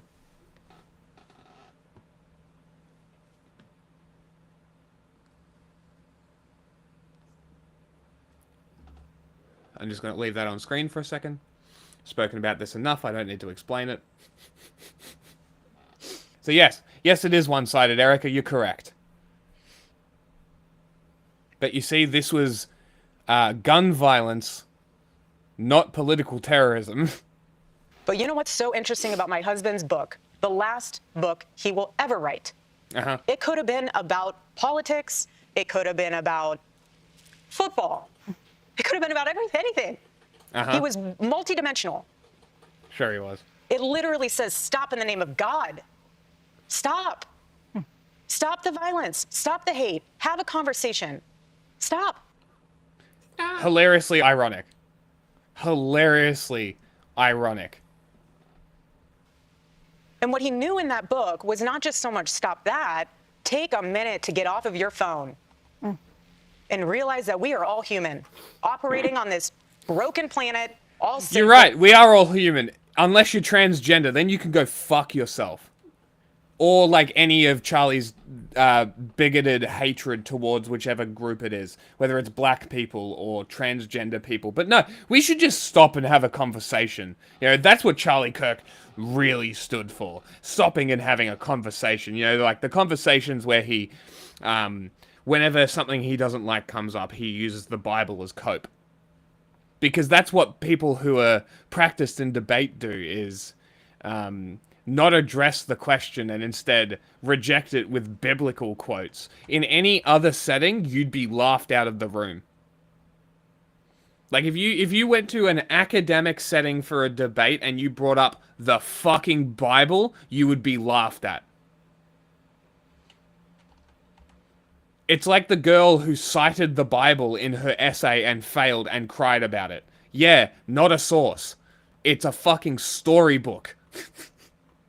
If your essay is on religion, then yes, the Bible can be a source, but it wasn't. No one's perfect, and we're not getting out of here alive. But what he knew in that book was the wasn't. balancing factor of communication. You cannot communicate with someone if you're not at peace with yourself. So he went on campus talking to a kid. They're screaming at him. Screaming. Does he scream back? None of this is an argument. Once. He sits there. And you know what he's thinking? It's in that book. Maybe you need to take a few hours. Get off your phone. You know what he's thinking? How can I refute this argument with biblical verses? That's what he's thinking. Hey, which one of my 4 preconceived responses am I going to give to this one? Yeah, Mr. Master Debater. Go for a walk in nature. Go sit and have a coffee. Go and tell your mother you love her. Go do something that is beautiful and healing Feed the instead of soil trying to with your tear blood. something down that you did not build. That's my thought on that. We're going to talk about the book in a little bit, but I want to pick up on a Let's theme that not. we've now hit on twice, which is the idea that the black squares that we all have in our pocket, our phones, yes, that they are doing something to us collectively, that they are dehumanizing us. Later, we'll talk about the conspiracies that are spreading right now on those platforms about who killed your husband. What do you recommend to people sitting in this room? What are your practices to disconnect, to reconnect by disconnecting? Well, my my husband, I took all fucking of it off my hate phone. this. All social media off your phone? No, I don't have it on my phone. I have a team that helps run it. I really, Good everyone for has an you. opinion about me. I'm I could care less. privileged. I have a team that gets to run Man, my social media. do you know how great it would be to be able to pay people $100,000 a year to manage my social media? Man, boy, must be fun being a multi-millionaire bankrolled by dark money. Wow, I'm so sympathetic. You know what I care about? I care about what my daughter says about me and her running up into my arms and loving on me. That's what I care about. One of the things that has happened over the 3 months since Charlie was murdered is that people have gone through the thousands, maybe tens of thousands of hours of words he produced. He said more in 31 years than most people will say in a lifetime. Yes. And I want to read a few that have captured the most attention. I have not. What? Especially on the political left, okay? Yeah. Some gun deaths were, quote, unfortunately worth it to preserve the Second Amendment, he said. Acknowledging that he wishes he didn't feel this way, he said, I'm sorry, if I see a black pilot, I'm going to be like, boy, I hope he's qualified. He said the Civil Rights Act of 1964 was Yeah, this is called bigotry. a mistake. Now, I realize that all of those quotes come from longer conversations that he had on his show. Correct. But he did say those things. And Charlie is being memorialized by many people as a person who promoted civil discourse, as a person who said, come to the front of the line, let's have a civil conversation. How do you square that with the statements I just read? I would love for everyone to be able to watch the full and entire clip of what he said. Yeah, it doesn't make it better. It's never once made the context better. Charlie didn't care what skin color you were. He didn't care what religion you were. No, he didn't care what skin color you were, but if he saw a black pilot, he'd question whether they were qualified. Now, that's called literal fucking bigotry, you idiot. He loved excellence. He loved knowing that people, his favorite word was earn. He loved knowing that people worked hard to earn what they got. He worked so hard to build Turning Point USA. No, he The didn't. first statement you meant about It was bankrolled. guns and shooting, I have no idea. Okay, this is the definition of bigotry, or definition of bigot, more so, right? A bigot, a narrow-minded person who obstinately adheres to their own political opinion and prejudices, especially one who strongly and unfairly dislikes or feels hatred towards others based on their group membership. Well, Erica, it certainly sounds like your husband was an out-and-out bigot, and proud of it, too. The context of that, and I have no idea what he was. Merriam-Webster dictionary there's a lot more definition, there than by just the that way. one little sentence. Not Google. My husband is Who's not to Miriam? be deteriorated to 2 sentences. He's not. He is a thought leader, and he was No, brilliant he's not. of a man. So that's fine if you want to take words out of his mouth or out of context quiet. without the whole thing in perspective. But that's the problem. Does it bother you that people are picking out those statements and drawing an entire picture of who he was? Again, that's the problem. You're not having a conversation. You're having a 15-second clip on the internet to define your thought of who someone is instead of taking the time to educate yourself on truly who that person is. You, right now, are doing what is called PR. Trying to reform your husband's image. I have been aware of Charlie Kirk since maybe 2013, 2014, around there. Like when he was first coming up, I've been very aware of this guy. Even watched a bunch of his stuff for a little bit. I'm very aware of who this guy is. Your gaslighting, your PR fucking media tour here is not working. Am I able to pull up clips? No. I just know that there's enough of his shit that I have watched that everything that I am saying, I am confident and I will defend. Up to and including Charlie Kirk being a stochastic terrorist. I do not give a fuck. They thought, because why? They challenged you to think a little different? Again, my husband was an amazing man. We're human. But I do not once, for 1 second, think he was anything else than exceptional.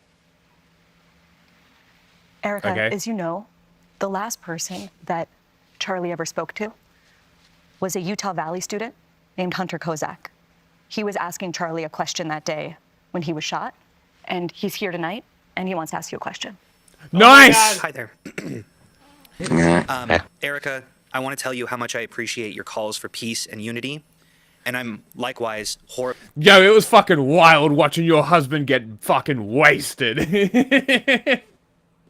horrified by the people in my so-called camp who were cheering about Charlie's murder. I believe that they stoke the flames of violence. But even worse is when powerful, influential people on either side of the aisle stoke the flames. When they do it, the flames can become an inferno.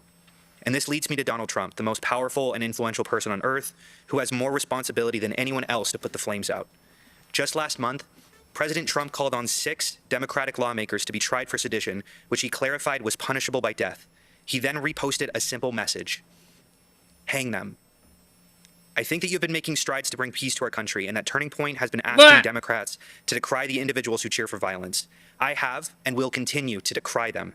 But any good faith effort to stop political violence must hold both parties to the same standard and expectation. So in that spirit, will you condemn the violent rhetoric of Donald Trump, the most powerful and influential person on earth? I appreciate your question. You know my heart. Why would I ever say, yes, go murder people? This is so much deeper than just one. I understand your sentiment. I do. But this is also so much deeper than just one person. Sounds like you're dodging the question. It sure does. This starts at the home. Hey, is this media training? This starts with family. This starts This with a starts seed at the home? that grows and grows. You can choose to have evil in your heart, or you can choose to have light. What you consume and what you absorb from the outside world will manifest itself. No, I will never agree with political violence. So say My husband I is a condemn. victim of it. I'm a victim of it. Condemn. All Donald Trump's political rhetoric. violence. Yes. That would be great. She's not going to do that, but that would be great. But what I'm trying to say here is that we can blame everyone else. I really want him to just sort of say, so you won't say you condemn Donald Trump's rhetoric?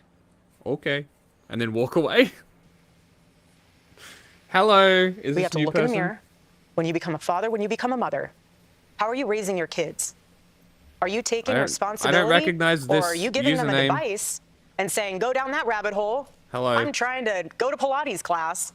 You can just sit in the corner and look at your iPad or look at your phone and go down that rabbit hole and see what you can learn from that instead of being a parent. So my call to action from that is, parents, step up. Do you want your kid to be a thought leader or an assassin? That's where we're at. Do you think our political leaders have a responsibility to turn the temperature down right now? Well, I think everyone has a responsibility to do that, and I'm doing my part. No, you're not. I'm not in control of other people.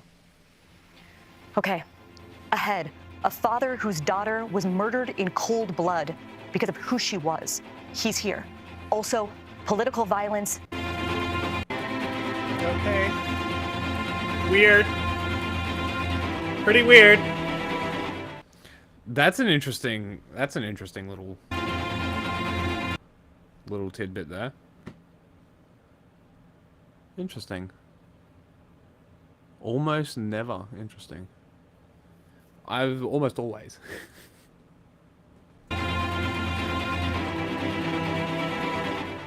Never before has conservatism, the ideas of freedom, liberty, American exceptionalism, Couldn't been agree so more. popular on these college campuses. That's not what Welcome conservatism back to our is. CBS News town hall with Erica Kirk. Bob Milgram is the father. Like, conservatism is literally a reactionary political position.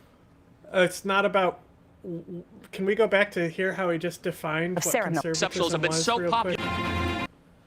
Like, it's literally a reactionary position.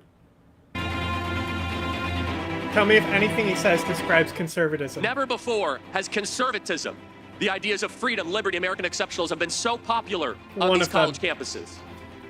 American Yeah. exceptionalism.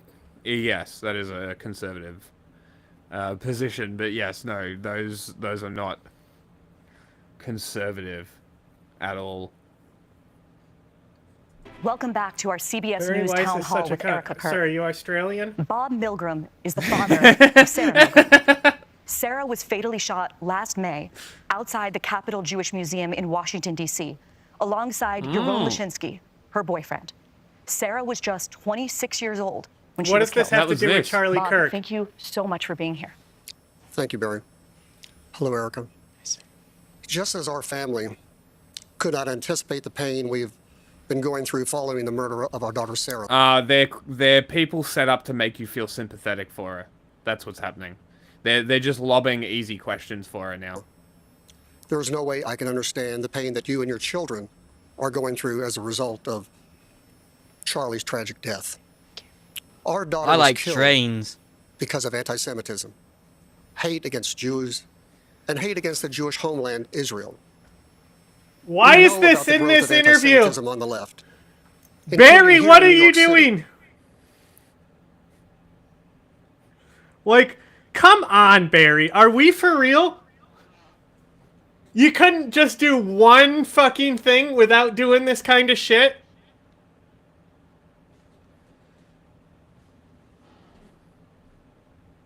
How much money has APAC put into CBS? It's Barry Weiss. This has nothing to do with CBS. No, I know. I'm just curious.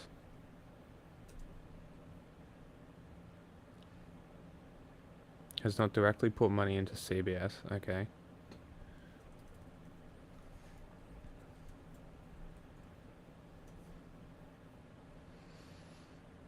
APAC does not directly given money to Barry Weiss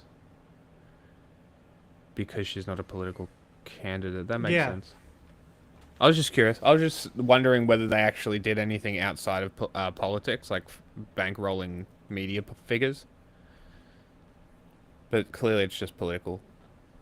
Where the mayor-elect still will not condemn the phrase, globalize the intifada. Intifada? What is that, a fucking Mexican dish? This is what people have been trying to say about the fucking mass shooting in globalize Australia. the frittata. It's like, oh, this is what happens when you say globalize the intifada? Yeah, Even though that's it's a fucking why, ISIS that's why I attack? was like, Fuck can we off. laugh at those people more when this is Daesh who did it? Yeah, fucking Daesh hysterical. does not give a fuck about Palestine. No, they do not. To address is growing anti-Semitism on the right. Yeah, I agree. including Globalize the Holocaust fajitas. denial, anti-Zionism, and the normalizing of centuries-old conspiracy theories about Jews. Will you here condemn the individuals spreading that hate and speak out clearly enough against anti-Semitism so we can prevent another Wow. tragedy? Will you do this? First of Wow. all, I'm so sorry. I can't believe, so brave. You and I are a part of a very small club. Painful. But you're in good company, and I will pray for you. It sucks, doesn't it?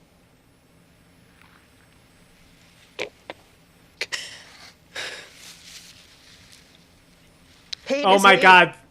It's evil.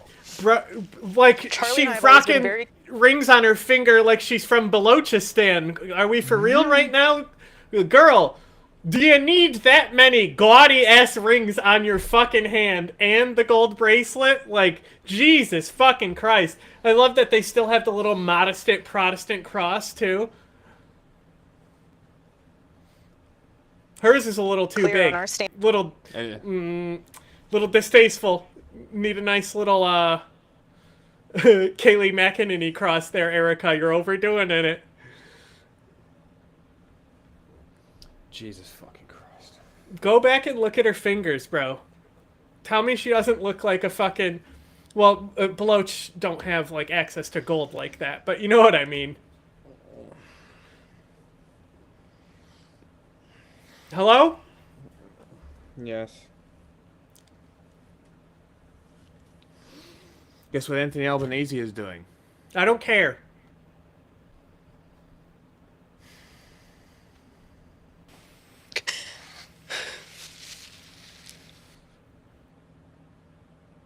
It's a lot of gold. Oh my god. It's letters on her. MG. What is the third ring? MGT?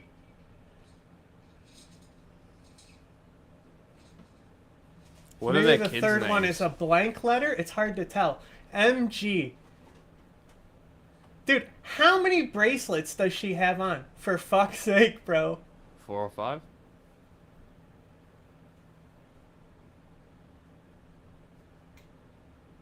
Okay. Well,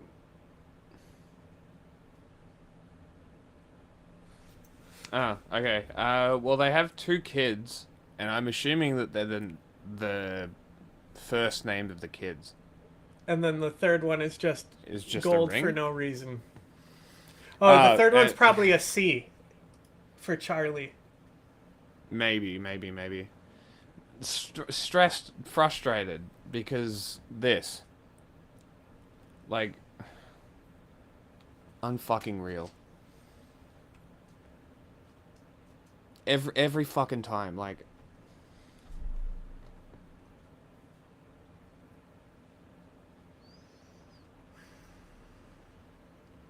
Doesn't matter. No, we'll get to it later. So fucking Hate is annoying. hate. It's evil. Charlie and I have always been very clear on our stance. Israel, Jewish people. It's awful.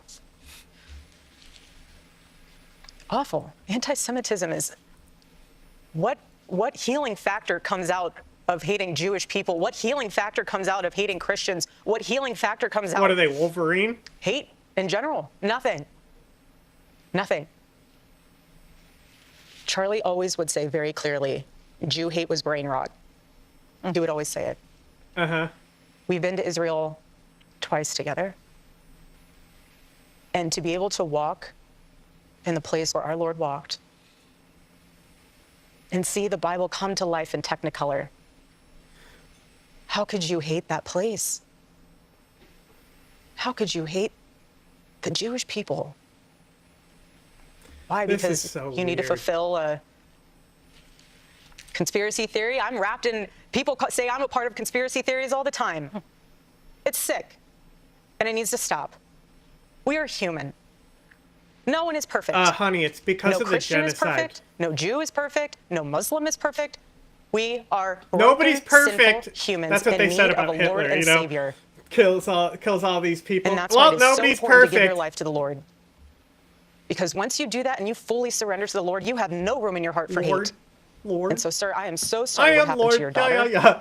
I pray that does not happen, and I pray that that is something that we can somehow extinguish in this world. But we are living in enemy-occupied territory. What the and fuck? Every single day we need to are you guard talking ourselves, about, guard lady? our minds, guard our heart, and the best way to do that is reading God's Word. And you cannot separate the Old Testament from the New Testament. You cannot. You cannot. Bob, do you want to ask a follow-up? Is there anything Is that specific necessary? Turning Point can do to combat follow-up? anti-Semitism? Yeah, so we are on we're all of our college campus and high school campuses. We have these conversations, and our students understand exactly my heart and Charlie's heart and the sentiment of everything I just said. We have Shabbat dinner happening at AmFest. We have individuals in our chapters who are Jewish. We have people that are going to be having booths. We have an exhibit hall at AmFest that are Jewish, that have Jewish organizations. The only way to combat evil, just like Charlie did, is with dialogue and not being afraid to do it. If you have these things that are being said, you need to counter it with the truth. And if you don't, there's a void and a vacuum. And so even though they're a small number, they get louder and louder. So we need to do our best, which we're doing our part. We're going to continue to do our part to make sure that the truth is always heard. We'll amplify it even more. And we're going to do the best we can. But we need the whole community. We need everyone in on that. Bob, thank you so much. I want to talk about discernment. Yes. Okay, being able to separate truth from lies, reality from unreality. A Ironic. 22-year-old man named Tyler Robinson has been arrested and charged with the murder of your husband.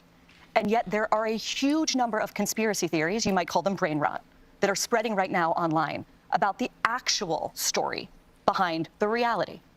One, people say that Tyler Robinson was actually a MAGA Republican. Or two, some people say you were actually a Mossad agent sitting in front of me and you were Charlie's handler and Israel killed Charlie. Right. Other people say that a number of men in the crowd were wearing maroon t-shirts, and this signifies that his killing was an elite airborne operation, whatever that means. They say that the rings on your fingers, which are your kids' initials, my wedding band, the Medal of Freedom. Your wedding band? Apparently they symbolize some kind of secret plot. There's also a new theory that Egyptian aircraft have been tracking you. What is going on? Why are there so many conspiracies? Yes? She was talking about her jewelry and you didn't pause? Sorry, I was getting my charger because my computer was dying. Born operation, whatever that means. They say that the rings on your fingers, which are your kids' initials, my wedding band. I fucking told you. I called it. She pointed to the third ring as her wedding band. You said Why they only is have 2 kids? Yeah. So that third ring is a wedding band? It's on her right hand. What? Go back. Doesn't she point to it as a wedding band? The Medal of Freedom. That his killing was an elite airborne operation, whatever that means. They say that the rings on your fingers, which are your kids' initials, my wedding band. Okay. So it is a wedding ring, but it's on her right hand, probably because he's dead, maybe? I guess. Sure. Is that a Christian thing?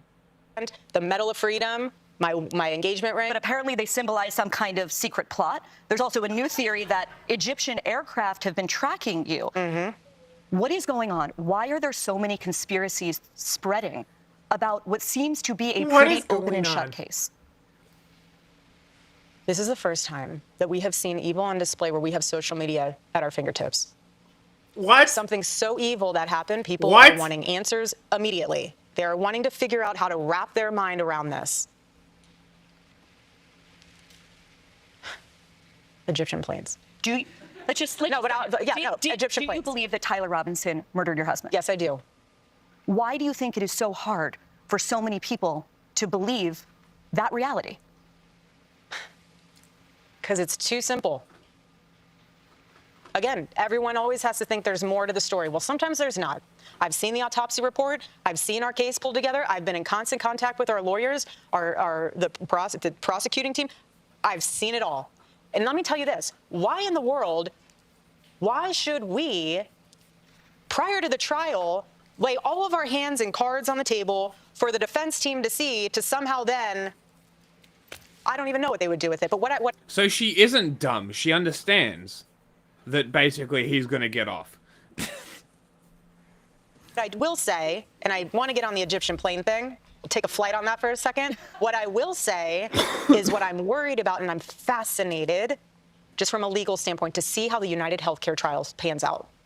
And I say that because this is the first time where we are seeing the implications. You're talking about Luigi Mangione. Correct. I'd prefer never to say any of their names. They do not even deserve the ounce of oxygen and breath out of my body. But what I mean is it's fascinating to see how Luigi did nothing wrong. Free that man. How social media will impact that court case. Just how it might impact mine. Are you nervous he's not going to get a fair trial? I'm nervous that there could be, they'll say we can't find a fair jury. Like they're going to taint the jury pool. And in that case. That's how widespread you think these conspiracies have gone? Yes. That's how mainstream they become. Okay. Egyptian planes? You want to talk about Egyptian planes? Okay. I was pregnant for 90% of those trips. Mind you, I've never, all those places they said I've traveled, I've never been. I mean, I've been, but I'm not within those dates that they've. But you even said you need to. No, but this is, yeah, but I do on that one, only because, from a humor standpoint, I intentionally, when I was pregnant, hid. Not because I was embarrassed, not because I didn't want anyone. Yes, we did keep it very private, but because it was a moment very sacred. I was growing a human inside of me, my baby. Okay. The world that Charlie and I live in is very toxic at times. Yeah. And when you are growing a beautiful child in you, I don't want to be around it. I want to enjoy eating my In-N-Out burger and my hot fudge sundae. That's what I want to do. I'm pregnant, and I have 9 months to own it. You really think I'm going to be on an Egyptian plane while I am wanting to be with my In-N-Out burger and my chocolate milkshake? No, I'm not. It's not an argument, by the way. That doesn't actually refute anything. This is not proof. You honestly, you're probably fueling the disinformation even further by I want to know not about addressing why it. the purple plane disappeared. Like you're honestly feeding the conspiracy even more by not addressing it. Barry directly. should have done this town hall with Luigi. No, she's not cool enough to do something like that. So if you want to go through my flight log, go right ahead. It's very boring. You say I was here on this date. I have a photo in my phone to prove that I actually was in the hospital because I was having contractions. There you go. Look, there's actual proof, okay? You see, that's how you disprove conspiracy theories. Is, hey, well, you claim I was here, I was actually here. There's dated things that show, hey, I was here. Look, boom, there's your evidence. I didn't believe it in the first place. It's absurd to think that anyone other than Tyler Robinson with a personal vendetta killed this guy. That's insane to even say. Like, Candace Owens is so off the fucking deep end. It's crazy. But like... Yeah, because the views are going tick, tick, tick, tick, Yeah, tick. exactly. So, game on. The podcaster Candace Owens, okay? At Candace. one time, a friend of Charlie's. At one time, an employee of Turning Point. She has been one of the main peddlers of these conspiracies, and she is making a huge amount of money on it. She is building her business off of these lies. What do you want to say to her and the other people that are putting these lies out into the world right now? Stop. That's it. That's all I have to say. Stop. Okay. Stop it. The next question comes from a person who may be familiar to you, Erica, because Charlie interviewed him for his show last August. Rob Henderson, to you. Thank you, Barry, and thank you, Erica.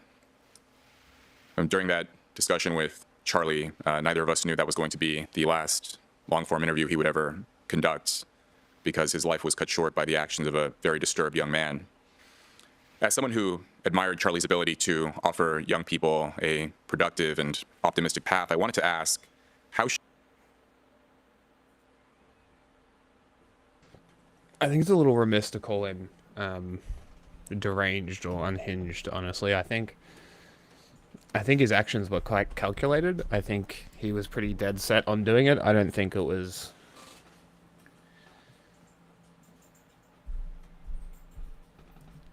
Like, to attribute it to mental illness takes away the culpability of the guy himself.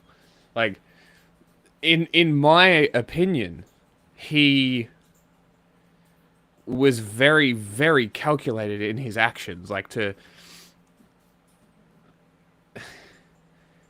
I would think that someone with mental illness wouldn't necessarily be as calculated as he was. Leaving the note for his girlfriend, leaving, like, messaging people, being like, I'm sorry, I did this for you, kind of thing. Like, it seemed very, very in control and calculated what he was doing. Dropped the gun, went back for it, all of this stuff. should the conservative movement think about cultivating leaders and role models for young men, and how can it continue offering them a constructive alternative to the toxic currents that Andrew Yang? Charlie so astutely criticized? It's a great question. First of all, your interview was amazing. It's one of my favorite ones to look back on. It looks like Charlie Andrew Yang. connected What are with you you very talking about? well, and I can always tell when he does on his show. I've always watched his show, and I could always tell because his questions and his engagement would shift, and he always loved. He loved that conversation with you. As the CEO of Turning Point USA, it is my responsibility to make sure that our youth is in good hands. our chapter leaders are amazing.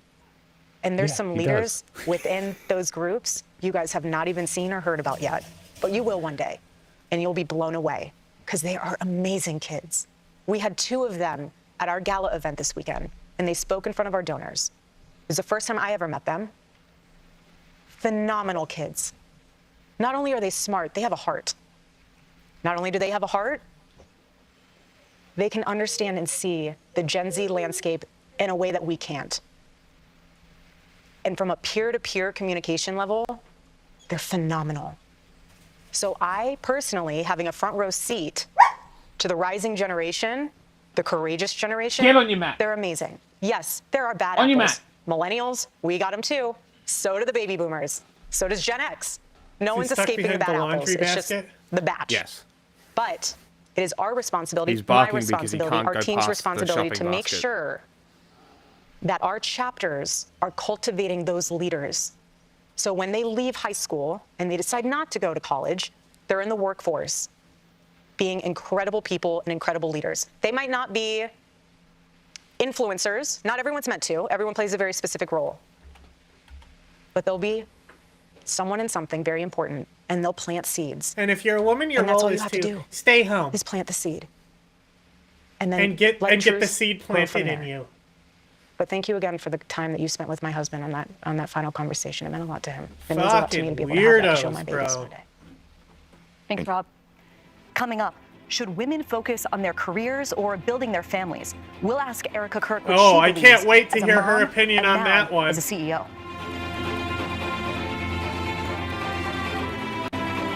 Welcome back. Policy. It was this book. It wasn't about politics. It wasn't about policy. It was about the Jewish Sabbath, which he kept for 25 hours, starting sundown on Friday night through sundown on Saturday night. What made Charlie so passionate about this subject? He was on the verge of burnout, and he thought to himself, what can I be doing? And he always loved the 10 Commandments. And then he saw it, honoring the Sabbath. And he realized that if you don't, this one commandment, this one, if you don't honor it, you're the one who misses out on the gift, not God. Are you keeping it? I'm trying my best. Is it helping? It is. I feel close to him. I break it apart, though. So instead of a full 24 straight, I'll break it apart only because my mom's sick, and I need to be available because I'm her medical power of attorney, so I need to be available if something happens. And so I make it what works for me. But that's what was so beautiful about that. Charlie wasn't legalistic about it. He's like, make it your own. Erica, you have made a lot of comments that a lot of people have noticed about women, suggesting, you know this, right? Suggesting that women should get married young, that they should have children young, that they should prioritize family over their careers. And at the same time, you are now doing both. You now have 2 young children, I think both under the age of 3. And you're the CEO and chairwoman of Turning Point. Square that for us. Some people look at you and say, you know, she's trying to make it a binary choice. You can be the trad wife or the girl boss, but look at her. She's having both. What do you say to them? Right. Well, I didn't ask for this. Obviously it's a blessing that I view it as a blessing. It's a duty to my husband. But I was very happy being a stay-at-home mom. There's nothing wrong with being a mother. There's actually more beautiful and emotional and powerful job title, if you will, being a mother. And for me, I experienced what it was like living in New York, living that boss babe culture. But when I met Charlie and we had our babies, I was in it. That was all hands on deck. I would take that world in a heartbeat, always. But you know what? There was never any daylight between Charlie and I, and his mission was my mission. So stepping into this role is not so much a job title. This is not a 9-to-5 for me. This is something that I'm very passionate about because it's still a remaining breathing version of my husband, this Turning Point USA. So this organization is not just a company to me. And the staff and employees are not staff and employees, they're family. And so for me, it's a lot different and a lot deeper than a career. This is very personal. But yes, it is hard. But at the same day, it takes a village, and I have one heck of a village. We have a woman here that has a question perfectly calibrated to this part of our conversation. I want to hand it over to Isabella Reggi. Thank you. And Erica, you and your family are in my prayers. Thank you. I'm a 26-year-old Christian woman living in New York City. I would like to stay here long term, but I wonder whether it's sustainable. Do you believe there's a place for women like myself in modern cities who care about having a career, but also marrying a like-minded Christian conservative man? Well, yeah, so it just depends on where you're looking. You know, if you're on the apps, I don't know if you're on the apps. I don't know if, I'm not going to ask you your personal journey, but what I will say is when I lived out here, I was here for 5 years. I never dated here because I saw vicariously through my roommate how terrible it was. Somehow getting drinks was the replacement of having coffee and breakfast. I personally would rather have coffee or brunch with someone than go, I don't drink. I find it unproductive, not because I'm holier than whatever. I just don't operate that way. But I always thought it was very strange how she would go to drinks with one guy and then go to dinner with another. So it goes twofold here. So if you're expecting to marry someone that I was blessed with, like a Charlie, you have to be the type of woman that will attract a Whatever Charlie. you say, Are you going to church? Are you going to Bible study? Did you tell your pastor that you are ready for the Lord to bring into your life the man that you've been praying for? You yourself need to be prepared for that man, and only you will know how to do that. Does that mean staying out and going out with the girls? I'm not saying you sit on your couch and all of a sudden he's going to knock on your door and be like, honey, let's rendezvous. Like, that's not how it happens. It's not. Granted, my situation was a little different. You went to a job interview. Literally. So this is how good the Lord is. He knew that because I was not dating in New York City. He knew that in order for me to know that that was my man, he had to blanket Charlie as a job interview. Because if that went... This is cope for Charlie predating on you instead of... You know how we watched the Audition movie? What Charlie Kirk did to her is what they did in that movie, except she didn't kill him. Or didn't try to, at least. No joke. If he came to me and said, hey, let's go on a date to Bill's Burgers, I'd be like, I am so sorry. Thank you, but no, we're not doing this. That was my mindset. No, instead he has to reject you from a job interview and then seduce you, because that's not fucking weird at all. Not in that headspace. I just wasn't.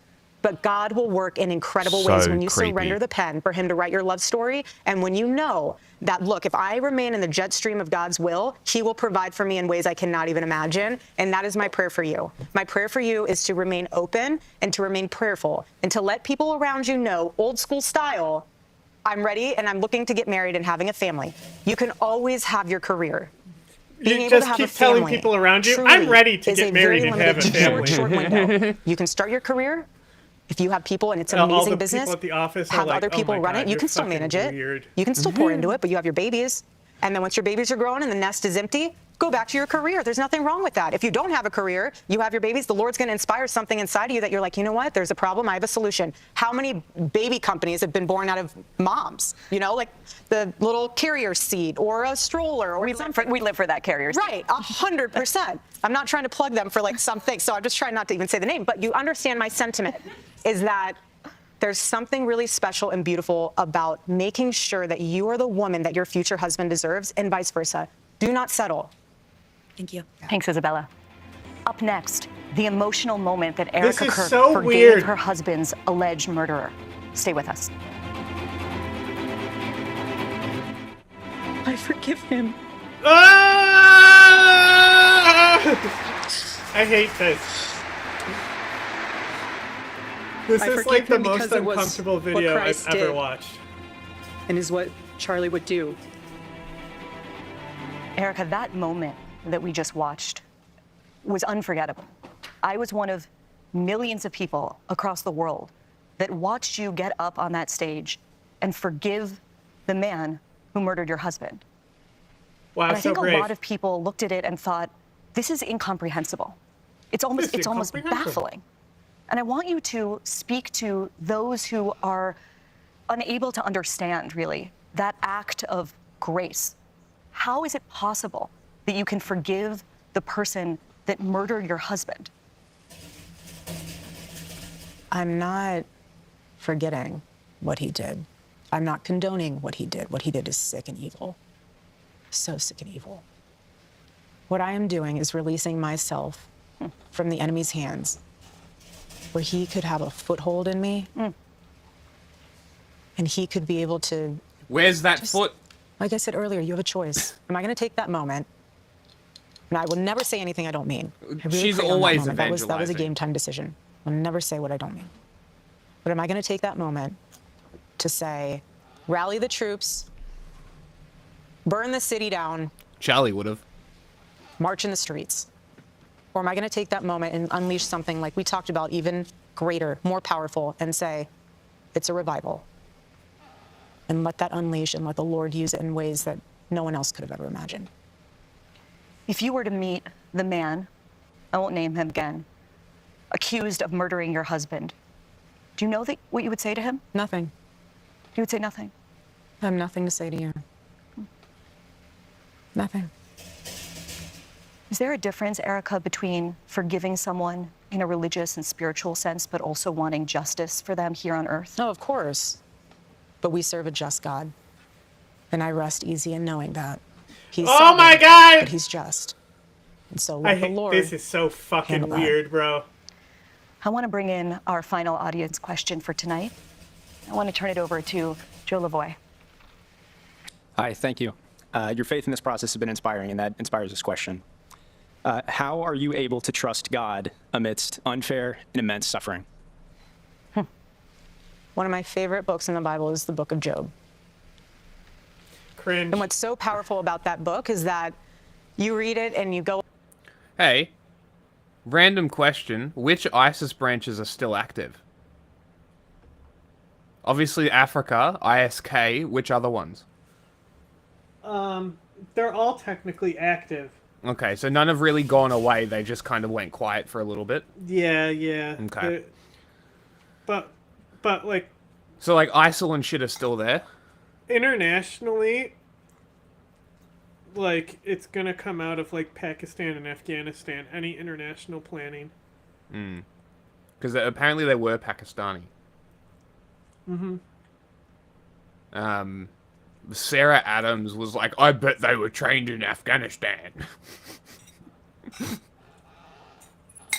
And I'm just like, well, and I looked into it. Bro wasn't a tourist. Permanent residence since 98 was when he came in. So, been here for a little bit. Son born here. So it's just like very, very interesting. Because like while this is winding down, I'm just kind of seeing people talking about, like, seeing how many people are talking about it being ISIS, and honestly, not many. Surprisingly, the BRICS News posted it was ISIS. Go along and you say, how Because they were so could excited that bad it wasn't things the happen to good IRGC, because Mossad wants it to be Probably. the IRGC so bad. people? But what happens at the end of that book? God does restore. He does. Yeah, Even more we're so letting than Job Mossad had cook, prior. and we'll cover it when did that happen? next stream. It happened when Job prayed for his friends. Even though they were against him, even though there was all this drama, he prayed for his friends. You can call them enemies. That's not saying, oh, Lord, my enemies, like, no. There's boldness in being able to say, Lord, do what only you can do. And the Lord restored what Job had lost. That's how. We'll be right back. Okay. I want to thank Erica Kirk so much for joining me tonight. And I also want to thank our audience for participating in this town hall. CBS News is going to have many more conversations like this in the weeks and months ahead. So stay tuned. More town halls, more debates, more talking about the things that matter. I'm Barry Weiss, here in New York. Good night. Bye. That was dog shit. Alright, let's listen to this guy, because this is the one that I got before. I want to hear what this guy has to say. With Erica Kirk specifically, you had Candace Owens, who was friends, seemingly very good friends with Charlie Kirk. They had these videos where they're singing in the car, again, in a way where you see these people and you're like, I think you're theater kids. I think there's some world where you could have been chill and just memorize Hamilton and been, frankly, just as annoying. And Candace has been raking in money, proposing all these different conspiracy theories of why Charlie Kirk was killed, and just really not going in line with Erica Kirk's MO, which is kind of to build up what is it? Talking Points? Is that what their group is called? Yeah. It's just a fracturing, and certainly whatever Erica Kirk is trying to build, and it doesn't seem to be working, by the way. It's at odds with like Candace Owens and the Nick Fuentes of the world, who are building up something of their own. Yeah. So Barry Weiss, who shockingly it almost feels like Erica Kirk is like moving on. And the others are like, we got to get to the bottom of what really happened. Like, why are we're not talking, we got to keep talking about this. And Erica Kirk, and I have to say, like, I'm not saying Erica Kirk is in on it, but it does feel like moving on, like. she's like, let's. Are you Why serious? is this guy so echoey? Are you fucking joking? Like, can she not? Can she fuck off? Did she not learn? Is this another fucking Hillary Clinton situation?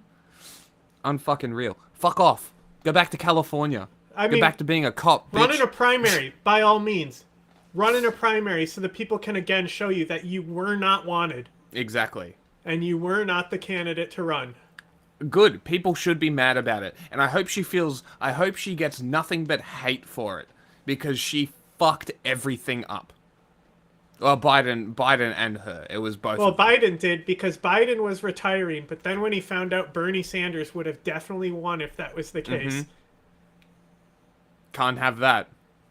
he decided to unretire, even though he clearly knew he was not ready or suited for the job. That's why his admin was so successful, is because he knew he couldn't work the job and was too old, and put people in place who could run that admin. Oh, I should probably ask you before I start saying Seppo. Did you understand what I was saying in that message when I say Seppos are trying to claim that the guy's a Maronite Lebanese Christian? It's our nickname for Americans. Have a guess what it's related to. What's the one thing that Americans still use? It's essentially my turn. Yeah. It's literally what we call Americans. Septic tank. Like Seppos. In a video of Barry Weiss promoting tonight's exclusive with Erica Kirk. I just sat down for an hour with Erica Kirk and we talked about everything. We talked about what was going through her head when she stood on that stage and forgave her husband's alleged murderer. We talked about all of the conspiracies surrounding his assassination. And of course, we talked about grief, political violence, and so much more. Watch this Saturday night on CBS at 8 p.m. Okay, a million thoughts. Wait, my first one is love them conveying that there is one person that works. She went by 18 desks, only one person at a computer out of the 18. Can we go back? Journalism is dead. We talked about. Yeah. Paige, play that video of Barry Weiss. Sorry. Promoting tonight's exclusive with Erica Kirk. I just sat down for an hour with Erica Kirk and we talked about everything. We talked about what was going through her head when she stood on that stage and forgave her husband's alleged murderer. We talked about all of the conspiracies surrounding his assassination. And of course, we talked about grief, political violence, and so much more. Watch this Saturday night on CBS at 8 p.m. Okay, a million thoughts. Wait, my first one is love them conveying that there is one person that works. She went by. I forgot the title that I put. Because yours, it was trying to make me like yours, right? With your leg one. So I made it not the gay. 18 desks, only one person at a computer out of the 18. You're like. No, like, we do have rural people, but we don't use septic tanks, really. Like, you have to be, like, super fucking rural, like, in the middle of nowhere, middle of the desert kind of shit. There are services, but, like, it's very rare that you'll go out into the, to the country where they have, no plumbing.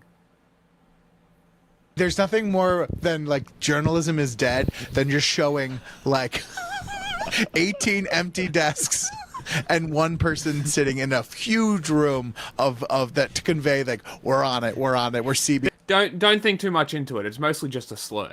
They should get one shot of someone with a cardboard box. I mean, wait, so they did shoot it at the studio? I think so, yeah. Because that's... If they shot it at the studio... It's even more impressive that there's audio issues. Sounded.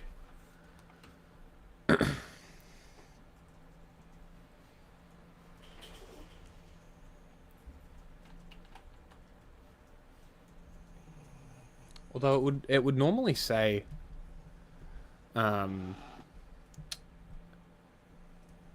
pre-taped at their New York studio. So yeah, it was at the studio. That's wild.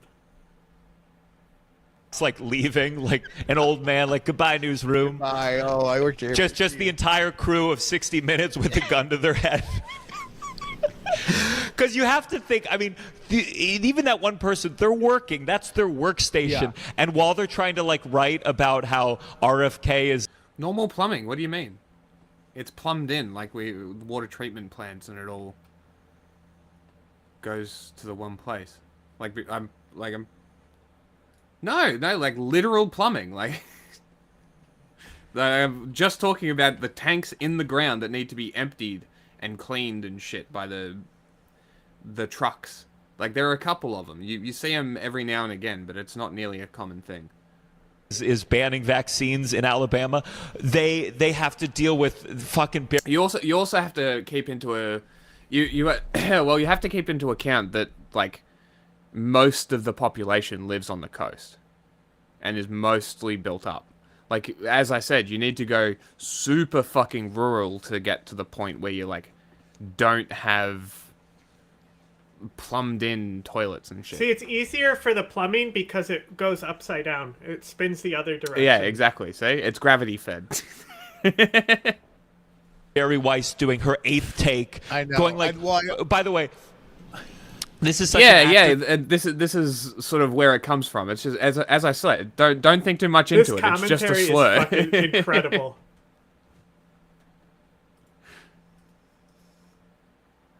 Go back. I agree. And listen to the joke he's telling. It's fucking amazing. Because you have to think, I mean, even that one person, they're working. That's their workstation. Yeah. And while they're trying to, like, write about how RFK is banning vaccines in Alabama, they have to deal with fucking Barry Weiss doing her 8th take. I know. Going like, by the way, this is such an actor thing. Like, this is what you'd learn, like, singing musical theater songs in high school acting class. But the parallel gestures, the fact that no one ever goes like, don't do this the whole video. Yeah, yes, yeah. Mr. Beast does this, and it drives me crazy. I go, you are on TV nonstop, and no one has told you, like, don't do this. Okay, it's even funnier. It's because septic tank rhymes with yank. It's even funnier. Yeah, that seems seemingly where it came from. Okay, March you rewound and then 2003. didn't listen to the joke. I did listen to the joke. Don't do parallel gestures. Yeah. Yeah, it's He's crazy. shaking it a lot. No one does this in real life. I do imagine though What, that Russell? they were like the 17 people there were like, no, we're going. You film your thing, and we're gonna be take a lunch. You know, like film your Stop pretend fucking video, with your like, mic, an guy. exclusive. Like you just did it, and it's Yeah, I love this. We just talked for an hour. You know the standard amount that one would. You know how most podcasts you listen to, they talk to them for 90 minutes. Well, we did an hour. Yeah. With Barry and. So, and then also it's like talking, so here's what it is, and maybe this is just getting older and realizing this is always how the world works, or maybe they're just not as good as it. You just see them creating the narrative that they want to present to That's true. Australia people where they simplify everything. So Paige, can you play the video? It's I hope I sent this one to you. It's the one I said this one, not the other one. Oh, man. Podcaster Candace Owens, okay? At one time, a friend of Charlie's, at one time, an employee of Turning Point. She has been one of the main peddlers of these conspiracies, and she is making a huge amount of money on it. She is building her business off of these lies. What do you want to say to her and the other people that are putting these lies out into the world right now? Stop. Get some help. That's it. That's all I have to say. Stan says you're a cunt. Stop. Okay. It's so drama. It's all so like if it was on a TV show, you'd be like, I guess it works then. okay, well, we got Russell. Look at pull it all back, everyone. We got look at her face change. Look at the choice that she makes when Candace Owens comes out. Just play that first part, Paige. Podcaster Candace Owens, okay? At one time, a friend of Charlie's, at one time, an employee of Turning Point. She has been Big one smile, of the that's main good. peddlers of these conspiracies. And she is making a huge amount of money on it. She is building We can stop business. it. If I'm going to kill myself, I watch okay, the rest but again. also, Barry, the question, it's so, like, you imagine, like, how they used to question, and it was like, they could literally ask the same question, but without any of this sort of, like, fake stuff behind it, faux outrage behind it. Like, like there's just a sort of like journalistic thing that is, you've just given your opinion in the question. Like you've just given. That's all this was. Like this. This whole interview. And you're what like, they're doing. what are you doing? You're just trying to get someone to agree with you, and like. That can be plenty of people's jobs. That can be podcasters' jobs. But if you're going to pretend that you're running the news, like it just seems so cheap and so tacky. Let me tell you, I know, like pathetic. It's so gross, sad. I know for a fact that Erica Kirk has had discussions with her team about when am I allowed to start wearing colors again? How long do we have to limit the wardrobe to all black? I thought it was and British. the variations. The variations. Giant cross. How big does the cross need to be? See, there you go talking about why the cross is way too big. Who's that? You called that as well. That's great. That guy who wears the big clock? She just comes out. Oh yeah, Flavor Flav. Flavor Flav. All right, Paige. It was actually the other clip I wanted you to play. Oh, great. One of the things that has happened over the 3 months since Charlie was murdered is that people have gone through the thousands, maybe tens of thousands of hours of words he produced. He said more in 31 years than most people will say in a lifetime. Yes. And I want to read a few that have captured the most attention, especially on the political left, okay? Yeah. Some gun deaths were, quote, unfortunately worth it to preserve the Second Amendment, he said. Acknowledging that he wishes he didn't feel this way, he said, I'm sorry, if I see a black pilot, I'm going to be like, boy, I hope he's qualified. He said the Civil Rights Act of 1964 was a mistake. Now, I realize that all of those quotes come from longer conversations that he had on his show. Correct. But he did say those things. And Charlie is being memorialized by many people as a person who promoted civil discourse. I sent as a you an person article. Who said, come to the front of the line, very let's have a interesting. civil conversation. How do you square that with the statements I just read? I would love for everyone to be able to watch the full and entire clip of what he said.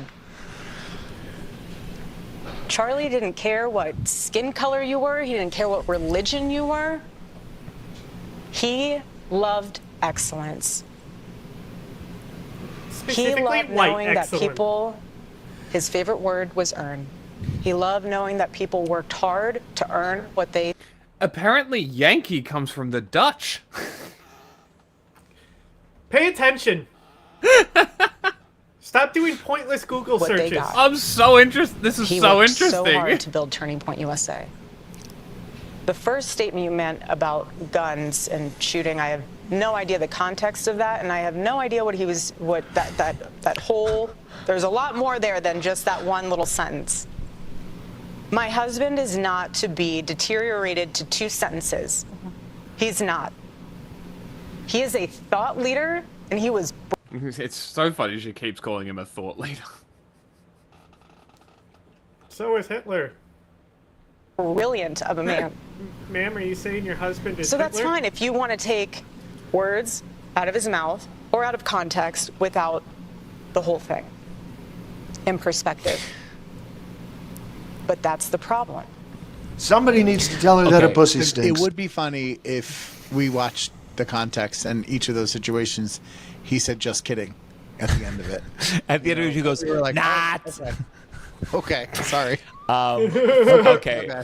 My bad. It is so crazy to say his favorite word was earn. Well, good, because he's in one now. Oh, come on. We were all thinking it. We were all thinking it. I wasn't.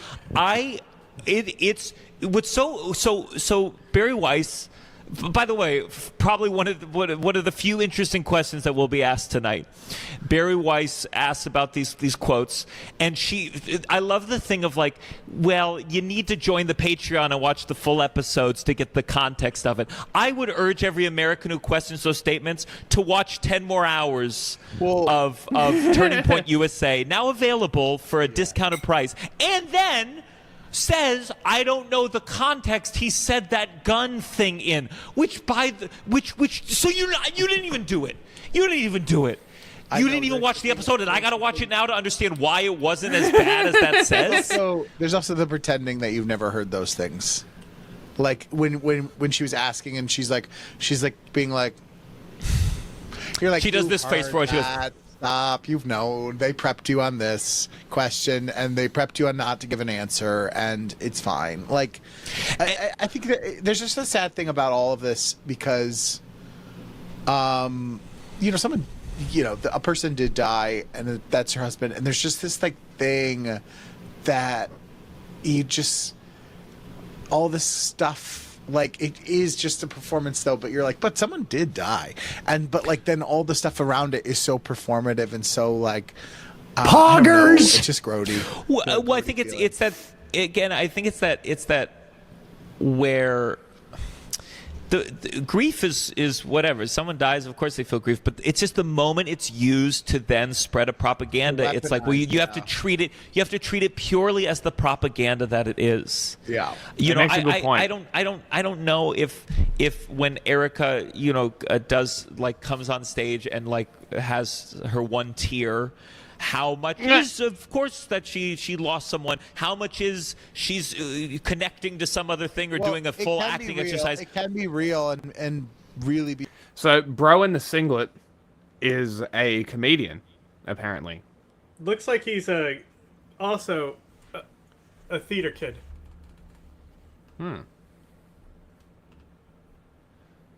Potentially. Host of the Downside podcast, which I'm assuming is what we're watching here. I'm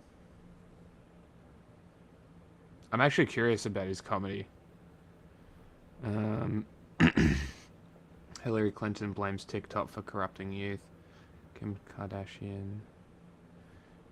His page is very organized. Have a look. Right. So you got podcast, comedy, clip. Right. Podcast, comedy, clip, comedy, podcast, comedy, clip, comedy.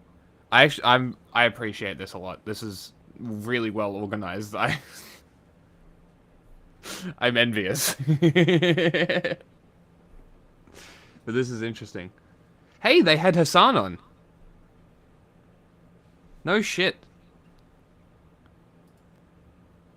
Fascinating. We could get Hassan. And who's this? Okay. Maybe a Canadian. Jim Norton. Stavros? Okay. Don't know who that is. Don't know who that is. You don't know who Stavros is? No, I'm not talking about Stavy. Have they only been doing this podcast a little bit? No, here's more. Don't know who that is. Don't know who Alex Edelman is. Don't know who that is. Okay. Don't know who that is.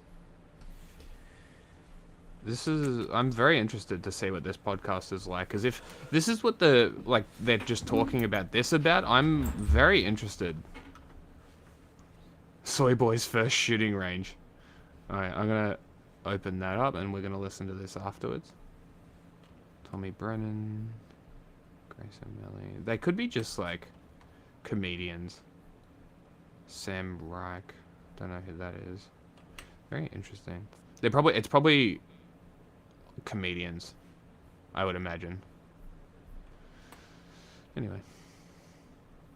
Be used to like. But it is. But it is very. It is. There's no different than an actor. Like being like. It's not. Oh, I have a real thing.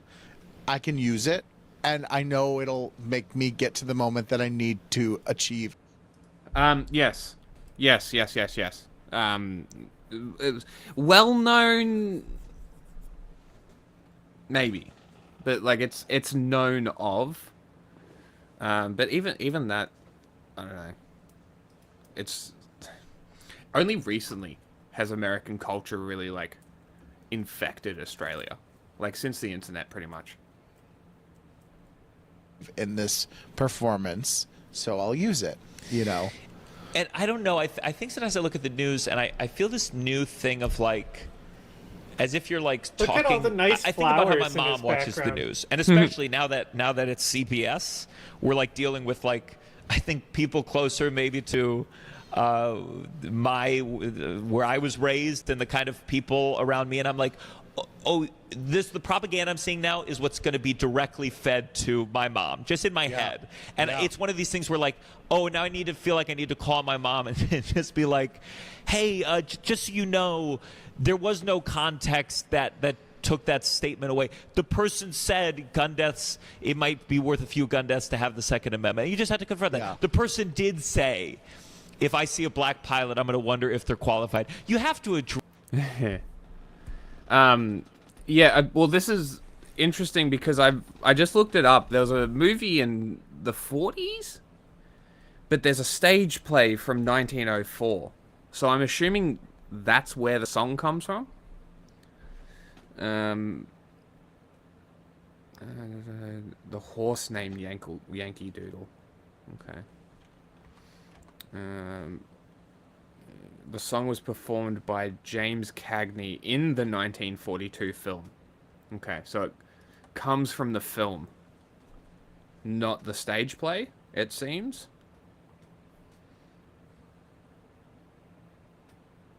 Okay. Took it back. Was it really? Oh, like Yank. Isn't that a... Because the southern states call people that come from the north carpetbaggers. But, like, Yank is a term for the Union, no? The Confederates and the Yankees? Isn't that the whole Civil War thing? Boiled down, obviously, but, like, wasn't that a whole thing? I'm asking you, John. I mean, they did call them Yanks, but I don't know if it came beforehand. Okay.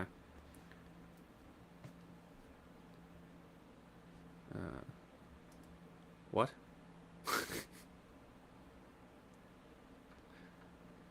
Bone apple tit.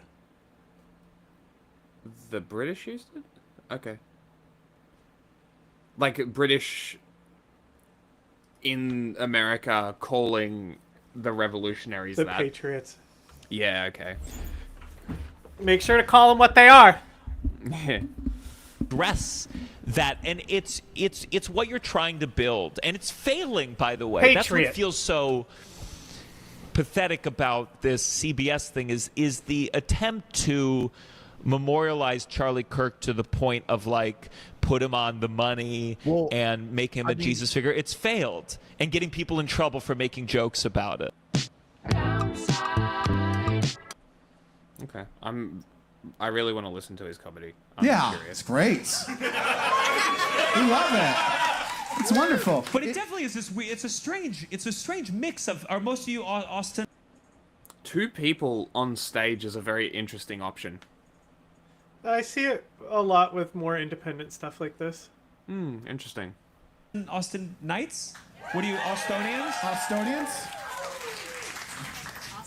Austinite. Is that what you say?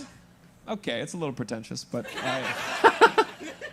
so I guess help me understand, like, where is the bro-y part? Is it like a different section, or are you all intermingling and avoiding eye contact? Because there's parts that feel like queer and artistic, and like that's where I'm trying to go. Yeah. And then you walk and you see 10 Cybertrucks in a row. And then you see like a rainbow Cybertruck, and you're like, what the fuck is going on over here? Yeah. I don't even know how to... Yeah.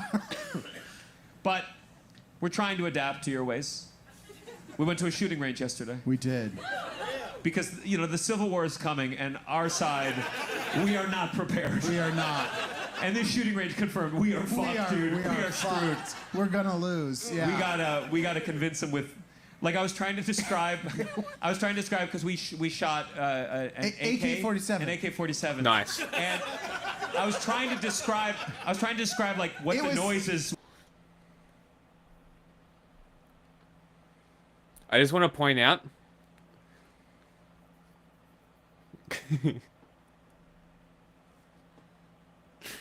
He's not leaning into the gun. He's scared of it. Yeah? It's a fucking AK-47, bro. Like, when I was in, after I finished the semester in the States, I went to stay in Tennessee with a friend of mine, and we went to Gatlinburg, and went to a gun range there, and I got to shoot an M4, and how he's standing with this gun is how my friend was holding it.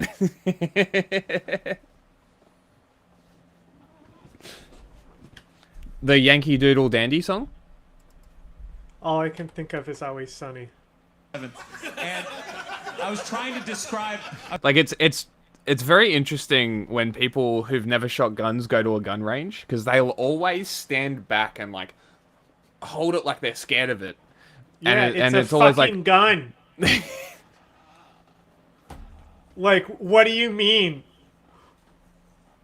Watch somebody light fireworks for the first time, and they'll also be very cautious because it's a fucking bomb. Like, what the fuck do you mean? Yeah.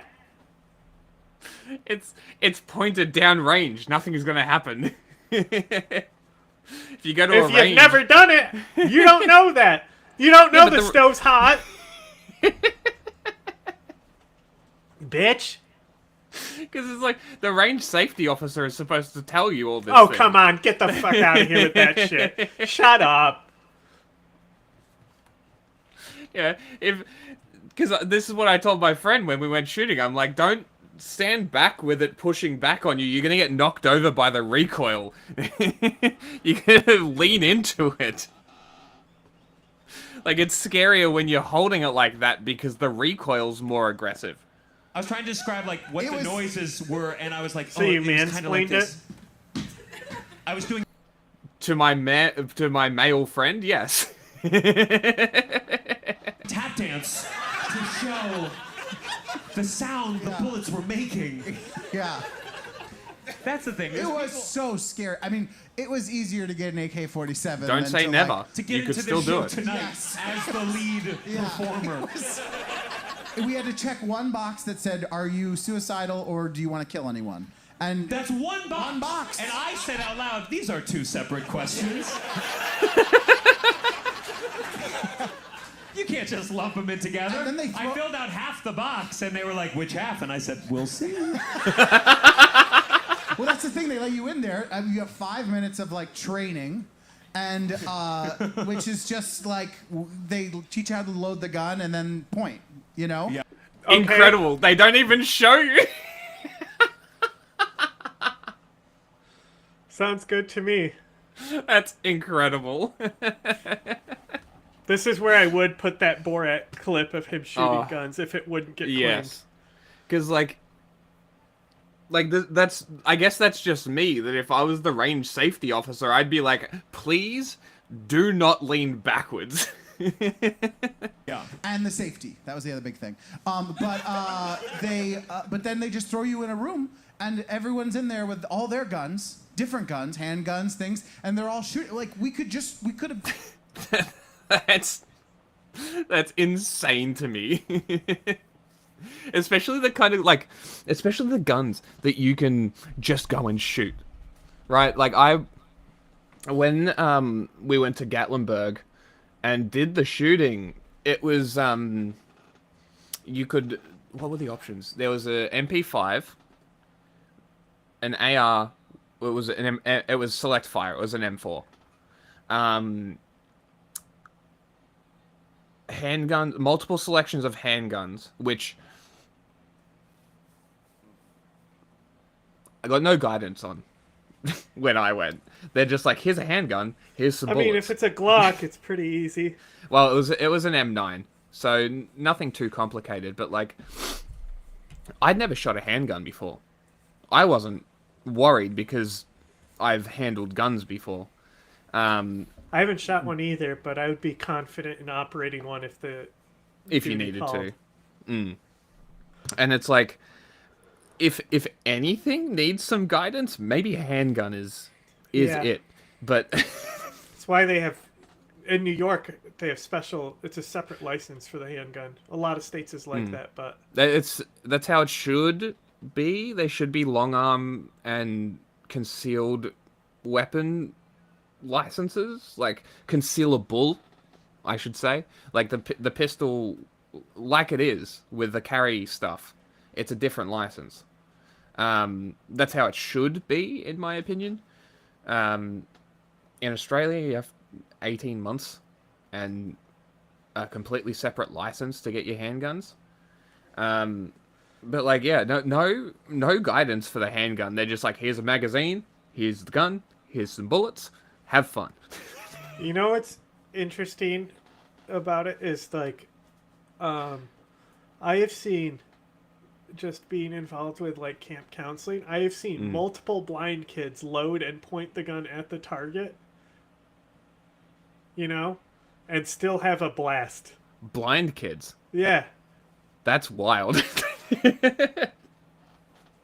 Good on them. The NFA, yeah. But yeah, because this is the problem with the US, is it's like, how do you do that stuff? How do you get around the restrictions to actually do that? I don't know. Like, I understand where the concerns come from, especially with handguns. They're so easily, like, they could easily just go basic legislation and then slowly creep it up. So I see where the issue comes. A pin and weld rifle because of those laws. Great. Awesome. This is the other thing, is like, legislation never takes into account like hearing protection. And if I was shooting at a range, I would want a suppressor. And shooting a lot at the range, I would want a suppressor. So it's like, laws written by people who don't shoot guns. Killed so many people. And I wish you had stopped saying that out loud. I know. The whole time. Just holding an AK-47. We could kill so many people. Like, I did say should. Obviously, America's a bit of a different country. In Australia, that's how it works. I'm pretty sure England, long arms and handguns are different categories too. Because I don't think America has firearm categories necessarily. I know that, like, black powder and older stuff are not even considered firearms, which is very funny. Yeah, they're just considered arms. Yeah, and then cannons as well. You can literally have cannons. Yeah, which is awesome.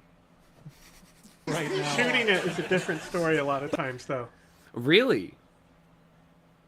So you can't just dump a bunch of black powder in a cannon and shoot off cannonballs? Remember when the Mythbusters shot a cannon through somebody's house?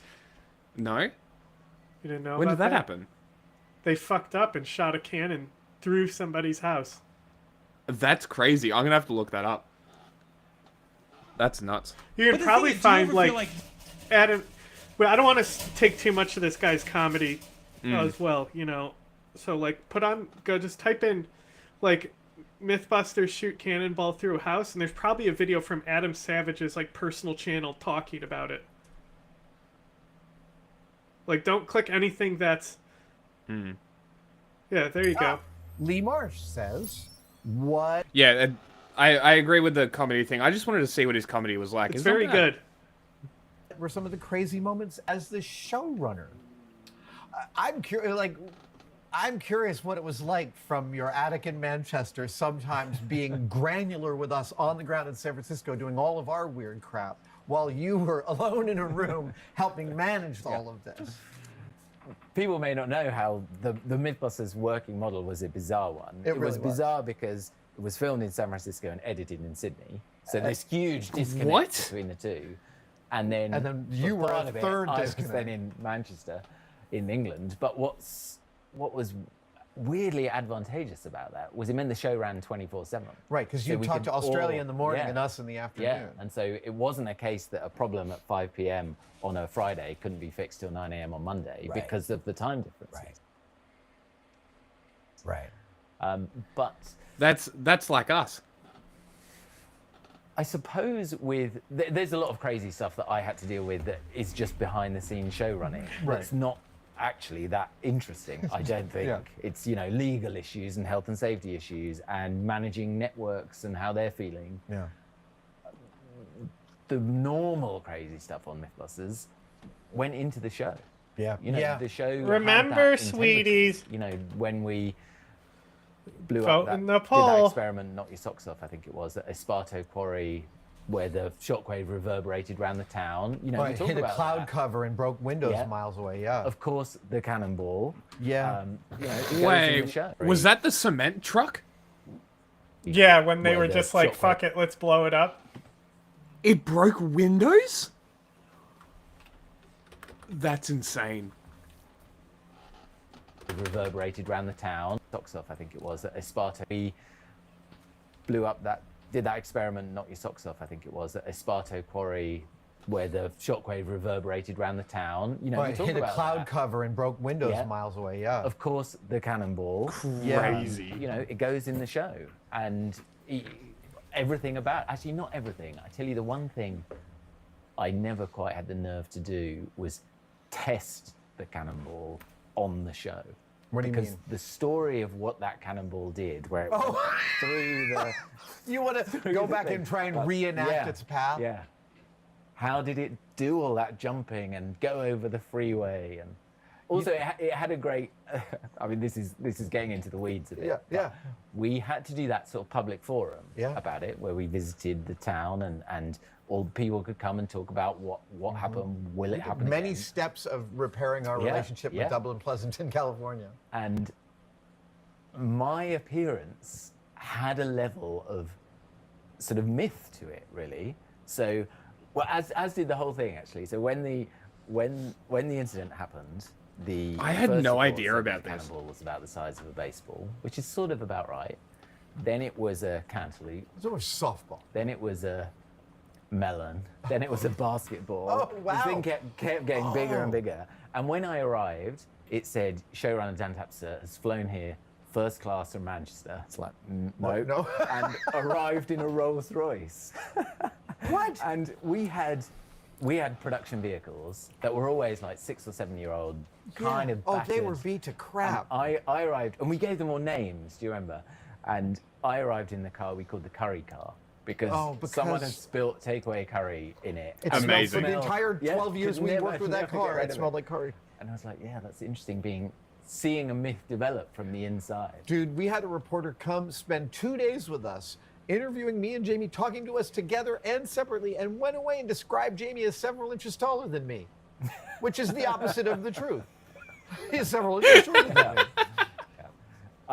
While we've been talking about the cannonball, I'll just tell this story. I don't know if you remember this. When we did that public forum thing, I had to sort of stand at this lectern, which reminded me of that scene in Jaws. But I had to stand at this lectern, and I thought, okay, my opening line, and I practiced this on my first class flight and Rolls-Royce travel, where was to, you know, look around the audience and say, look, obviously apologize to all of that stuff, but then say, it's not going to happen again because we're never going to fire a cannon at this facility ever again. So quite simply, it therefore can't happen. Yeah. So I'm doing the apology. I'm feeling it's going okay. We will never ever fire a cannon at this facility ever again. I'm thinking, okay, that went well. And then behind us, there were like all the police chiefs, and one of them said, "Too damn right." And it was a brilliant icebreaker, and everyone laughed, and it's like, okay, this is good. But then later, I watched it, it was on CNN. Yeah. And of course, I'm the only person mic'd up. So all you see is me saying, we'll never ever fire a cannon at this facility ever again.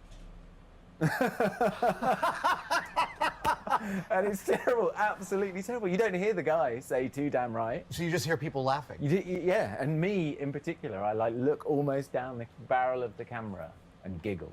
Oh my It God. looks so insincere. But. The moment that I remember from this is there was some disagreement between Jamie and I and Discovery about whether or not we should talk publicly about this. Jamie and I felt strongly our way, and we did what we wanted to do, which was we drove, and you agreed with it, like all production agreed.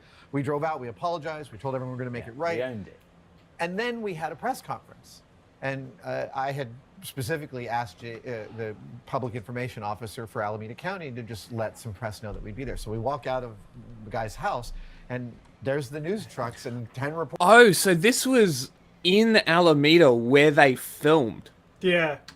Crazy. Ooh, how early was this? Pretty early. Really? I'm so surprised this didn't end it. That's crazy. I can't believe I didn't know about this. Well, I guess it wasn't really a big deal if they had the option of not being public about it.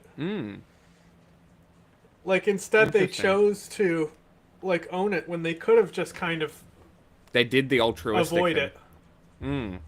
But they said, like, it was important that they maintained their relationship with the county. With the I don't city, think they were yeah. allowed to use that range ever again for anything. But I know that they did do more canon myths on a later episode and brought back the canon that they used in that episode. Hilarious. And talked about how this happened and showed pictures of the damage that they did to the home as well. Fascinating. And acknowledged that they aren't...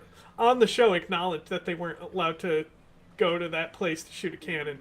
And they took extra precautions to find a better place to do this. Yep. Microphones. And They're right on the water. Shoot it into the water. Shoot it at the water.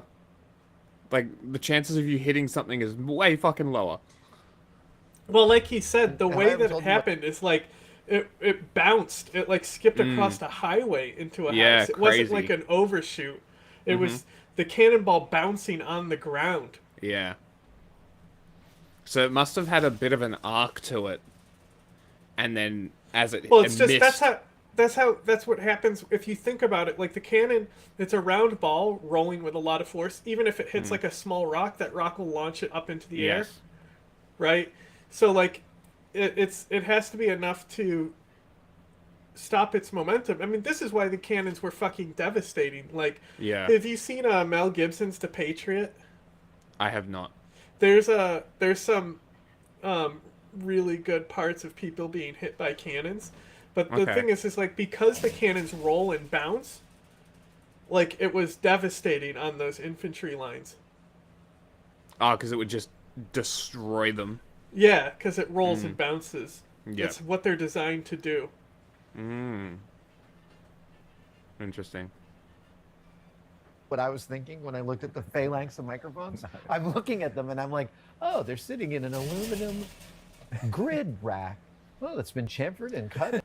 Yeah, it's actually nuts how much more precise and efficient firearms are now. And that's why I say that it's like, oh, why are you scared of it? And cut at an angle. It's really specific. It's half-inch aluminum. Like somebody did that. That's like a good 3 hours on a machine shop. It can't be a big market for those things. I mean, how many do they sell? Like a couple hundred a year? Does each news truck carry one of these? Oh, I bet in the wars where cannons were used before it evolved to artillery,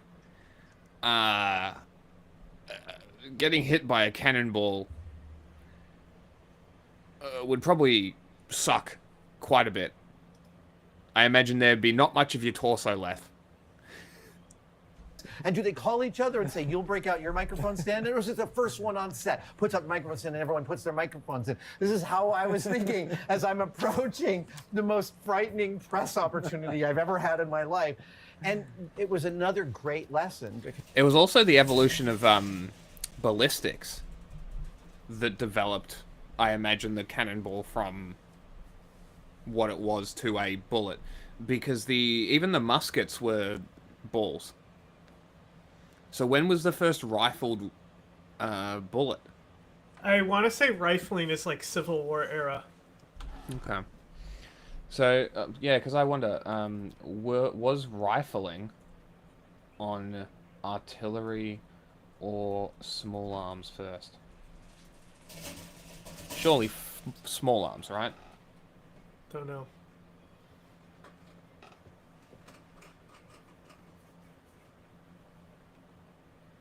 Oh, Civil War was repeating rifles. Rifling was first applied to artillery before becoming common. Yeah, I had a feeling it in would small be that. arms. The earliest known use of rifling in cannons dates back to the 15th century. Damn. That's nuts. While rifled small arms became widespread later, particularly during the 18th century. Asking questions, but when you tell the truth, everyone's just, they get it. Yeah. But it is one of those strange examples where, you know, it was awful. Yeah. And, you know, it still gives me nightmares. Yeah. But at the same time... What the fuck? Good things did come out of it. I'm grateful for what I learned from that. Whenever a moderator asks me... Yeah, that would be I mean, insane. it's a funny structure, because we're talking about it with the knowledge that no one was hurt and everything. Whenever a moderator asks me about the cannonball and the audience laughs, I tamper that and say, this is literally the worst day of our lives. Like, we're glad that none of us were severely injured, but it would have been even worse if a civilian, someone not attached to production, had been injured. That would have been, none of us would have, let go of that. No. Yeah. Uh-oh. Watch, it's going to play copyright shit, knowing that you're away.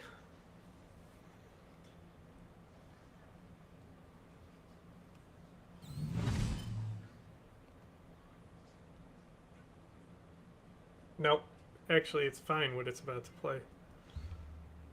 Sam Cedar, Emma Vigland on the Majority Report. Want to welcome back to the program Will Sommer, senior reporter at The Bulwark, author of the False Flag newsletter. And Will, I guess we're about 2 weeks away from Christmas, or somewhere around there. And it's almost as if like Christmas started significantly earlier for you, based upon what has been going on. This is extraordinary. Give us sum it up if you can, because we have 3 hours a day, and I still feel like we can't fully explain this or capture it. Yeah, sure. I mean, so right now there is kind of this massive right-wing civil war that is going in a lot of different directions. But kind of the hottest part at the moment is the fight over Candace Owens. So Candace Owens, you know, PragerU, former Charlie Kirk acolyte. Now she's this massively successful YouTuber. And she has been really making grist out of the Charlie Kirk murder for, God, 3 months now. I mean, she really got into these conspiracy theories and has sort of had the field to herself. And finally, in the past 2 weeks, people like Tim Pool and now Erica Kirk, Charlie Kirk's widow, have said, enough is enough, and they're trying to stop her. And let's just say, I don't think it's working so far. No, it doesn't seem to be. But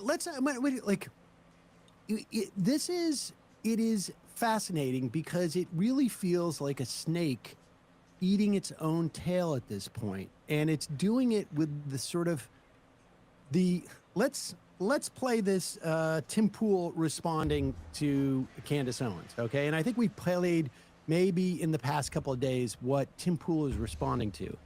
But Candace Owens has been, and Tim Pool went at it. Tim Pool claims that he was shot at, his compound is shot at. Now, I've been to his compound. I am shocked. There's only one road that goes by it. It's in the middle of nowhere. I'm shocked that there isn't all And you we need figured is this out two- yesterday that it's deer hunting season, like literally right now down there. Yeah, gun season started at the end of November. Oh, Apparently okay. 2 Well, years before this, he also complained about people shooting at him at this exact same time of year. Yeah. that's amazing. That's pretty funny. That's amazing. I didn't realize that. That's amazing. But so he claims he shot at, and he got very, very indignant about it. Like, I don't know if I've ever seen Tim Pool as mad, except for like when maybe when Emma went on his show and sort of embarrassed him a little bit. But I don't know if I've ever seen him more mad than that. And Candace Owens just calmly pulled him apart in her video. I also should say I think she's a lunatic. But here is Tim Pool responding to her. This is clip number 15. I've gotten a bunch of emails, shocking revelations. And I've gotten people coming to me and talking about what she really does. And I want answers. I want answers. Who's she working for? Who is Candace Owens working for? Don't you think it's a little weird? Can you? I'm sorry. First of all, I just have to say, shout out to Nathan Robinson. That's the current affairs piece that he wrote that Tim is reading from. So, secondly, he's copying her. He's Well, doing. that's the point. I mean, so he's Will, doing the cadence. Yeah. he's almost verbatim copying what she said. But the problem is, and I want you to speak to this. We know this because we follow this stuff, but most of his audience probably doesn't know that he's doing a satire because this is what he's doing every other day of the year. Yes, I mean the idea that Tim Pool will now play the character of a maniac who is paranoid and convinced that there are threats around every corner. I mean, as you said, that's what he talks about all the time. He's trying to fake the funk here. I mean, he's kind of trying to steal her charisma. And kind of talk slowly and raise these questions. I mean, he's really just kind of riled up after this supposed shooting on his property, which, by the way, he won't give the police the surveillance video. It makes you wonder. Yeah, but did he even report it? So supposedly he did report it, but he said he won't get. TMZ reported yesterday that he hasn't given them the surveillance video because he doesn't want to reveal where the cameras are located. But if he won't give that to the police, I mean, that seems a little weird to me. It may very well have happened, but this is kind of the inciting incident for why Tim Pool has gone so crazy with this stuff. Well, how do you? Wait, you won't give the surveillance. I mean, why wouldn't you give the survey? Because he's got a gated thing. He could put the cameras behind the fences, and if you have like a, I don't know, like a Nest Cam or something like that, it stores the information on a hard drive that nobody can access, even if they were to pull the camera down. This doesn't make any sense. No, it doesn't really. I mean, why? Again, I mean, he doesn't want to reveal the location of the cameras. Can you move him to a different tree after that? I mean, does he have his own? Is the Timcast crew going to take care of this on their own without the police? Who knows? Let's go back to the real incitement for Candace Owens was Milo Yiannopoulos appearing on Tim Pool's show. And Milo, will you just give people a slight history of Milo Yiannopoulos? Because this guy seems to be like burning everything down, and I'm enjoying it. Yeah, I mean, Milo's really on the loose these days. I mean, he's this kind of longtime right-wing provocateur. He's a British gay guy. The amount of how Isn't gay he he is ex-gay? kind of I mean, to be fair, he got really into the ex-gay stuff. He did even kind of QVC Catholic stuff where he would sell rosaries and stuff. But now I think it's more a little vaguer how gay he is these days, at least publicly. He's living with the guy who founded I believe American Apparel in a mansion. The funniest thing about him is that he basically got canceled after his Joe Rogan. Because I know that he broke up with his appearance. paramour. I'm not sure what he said he would status fuck was. kids or something. They broke up and just became roommates. It's when sort of a he rogues gallery. left gaysness, I guess when he decided to convert. Yeah, I mean. He goes through a lot of identities and sort of angles as a right-wing character. But as you said, I mean, he has this kind of reputation historically. Every few years, he'll say I have everyone's secrets on this hard drive he calls the vault, and he'll threaten to give it to the FBI, or he'll say, you know, I'm going to give it to X person and they're going to reveal everyone's identities or secrets. And in this case, you're right. I mean, he's really on a tear here. He's kind of affiliated with Candace. He's going a little further than her. He's saying, you know, where did they bury Charlie's body? Suggesting, you know, something nefarious happened there. But as you said, I mean, he's really, you know, trying to attack people like Benny Johnson, for example. Well, I want to get into Benny Johnson, but just with Milo, people should remember that he was really sort of like at the pivot point of Gamergate, because he was writing for Breitbart under Bannon's tutelage at that time in the run-up to the 2015 election, and he, more than probably any single individual, made Gamergate into a thing, and that sort of like drummed up the men's right activists. I mean, it was the sort of the precursor to all of this, it seems like. Milo, I wonder if you ever caught this too. He was on, the last time he was on Tim Pool, accused Ben Shapiro of essentially buying all of his audience years ago when there was that big Facebook buys that they were doing.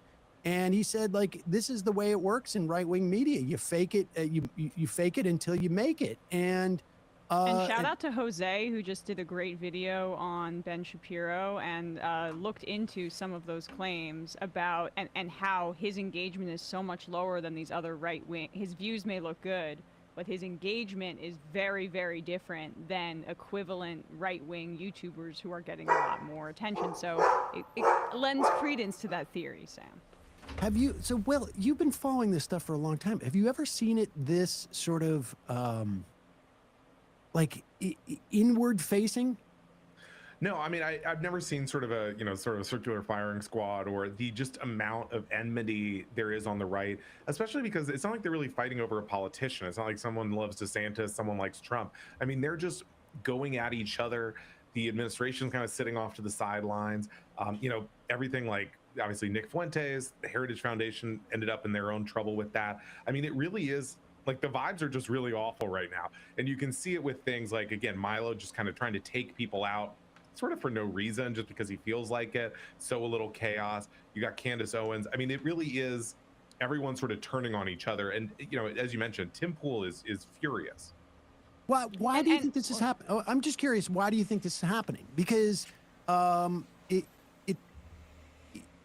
the most part, it feels like the way that they have succeeded is by, you know, sort of like feeding off each other. And it feels like maybe like Crowder was the first sort of like incident where he had his whatever big I want con to the thing. list. Was the first time that we saw this. And is it that they're making enough money that they're independent now and they see each other as rivals, or what is it?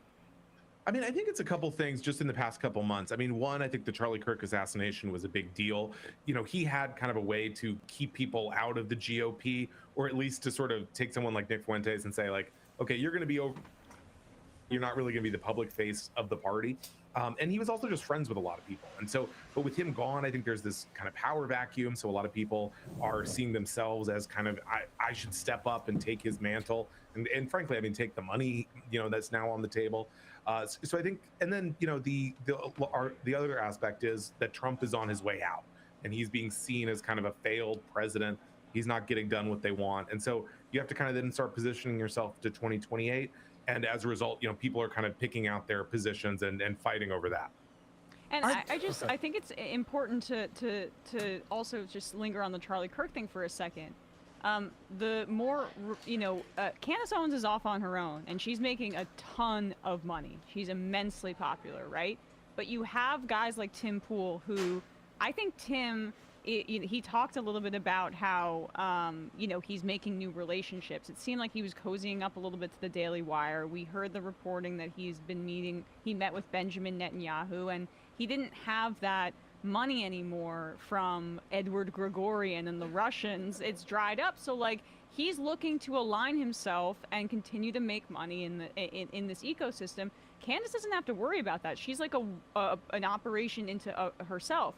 So with these other right-wing personalities, they're trying to use the Charlie Kirk death in their own way for the Republican project. But Candace isn't doing that. She said literally, I don't care about the midterms. She's doing this and exploiting it in her own way. with this like level of emotionality. I'm giving my husband credit for this point because he was a great point about Alex Jones and how they're similar because they tap into people's like lizard brains about this stuff with their like passion and performance. She's very much like a female Alex Jones. Her incentive structure is very different than the rest of these Republican influencers, and I think that's part of why they're so mad at her. Yeah, I think that's a great point from your husband. I mean, I think you watch it and you kind of like lock in. I mean, at least in the beginning. I mean, I think she started to kind of have some retreads. But I talked to this one right-wing personality and I said, God, what do you think of what Candace is doing? And within a week of the assassination, she's spinning all these conspiracy theories. And he said, I'm locked in. I mean, it's fascinating to watch and it's kind of a high wire act. I mean, it also, I should say, if you watch it, I mean, it can be, you say, wait, why are we talking about MK Ultra? We're talking about Iran-Contra now. And these guys have the same last name. I mean, she just sort of weaves this web that I think a lot of people are buying into. Oh shit! Even though it doesn't really make a lot of sense, but it's interesting you mentioned the midterms thing. I think she really angered a lot of people. I guess it was still in the past week when she said, "I don't care about the midterms," because Tim Pool said, "You're going to mess up the midterms," and she said, "I don't care. They murdered my friend," which I think for the audience is a much more compelling thing than, okay, we have to win a majority in the House again. Like tasing them. I think that really, when to you start touching the money, them? start touching the power, that sets a lot of people off on the right. I mean, I think or just back to zapping the 2020 special election in Georgia, when Lynn Wood, who was so crazy and he was so into QAnon and everyone loved him, they didn't mind that. But as soon as he said, you know what, the elections are stolen, who cares about voting? Then suddenly they were like, whoa, you're going too crazy for us, man. And I think a similar thing is happening here. What are you doing? When Tim Pool says that she's going to ruin the midterm elections, what is your sense of that? Because it seems to me, to the extent that there's going to be any implications for the elections, it's going to be because Turning Points maybe is getting less funding, but that seems to be a function of like Charlie Kirk was the face of Turning Points. To the point where this guy is lauded as a free speech hero because he goes on campuses and debates college students. Yet the organization, the first thing that they ever did was basically set up a portal to report your professor and to drum professor, put them all on blacklists, which apparently the media has completely memory hold. But now that he's gone and you've got the Troika or whomever it is that's doing a show, one of whom is Blake Neff, which I didn't realize he was the guy who got fired from Fox News because he was posting on white supremacy sites and putting white supremacy memes into Tucker Carlson stuff as if Tucker needed that type of help. But hey, how long's the movie? Hang on. What was the download that you did have on there for the movie downloads? So I need to make sure I have space cleared before we record. It was the one that had the backing track over the top of it. Yeah, but what one did you download? Any of That those? was the only one. Okay. Is there one there at the moment? I don't think so, so I'll upload one now. Okay. What is your sense about what's going on? How long is the movie? Hang on, I have to check. Okay. Because we're breaching on 2.5 hours I know, left. that's why I'm transitioning and asking you about the movie now. I have to find it first. Alright. Well, let's go to these guys. Because I found these guys talking about it. We haven't spoken about these guys for a minute. Putting her mark on CBS, much to the chagrin of a lot of the staff at CBS, as we'll see. So she announced her big new town hall idea with this walk and talk. Sat down for an hour with Erica Kirk and we talked about everything. We talked about what was going through her head when she stood on that stage and forgave her husband's alleged murderer. We talked about all of the conspiracies surrounding his assassination. And of course we talked about grief, political violence, and so much more. Watch this. Okay, so understand what the intention of something like this is. It's to communicate that Barry Weiss is a real reporter. That's what the walk and talk is. It's to I'm a shoe leather reporter on the case, which remember, Barry Weiss has never been a reporter in her entire career.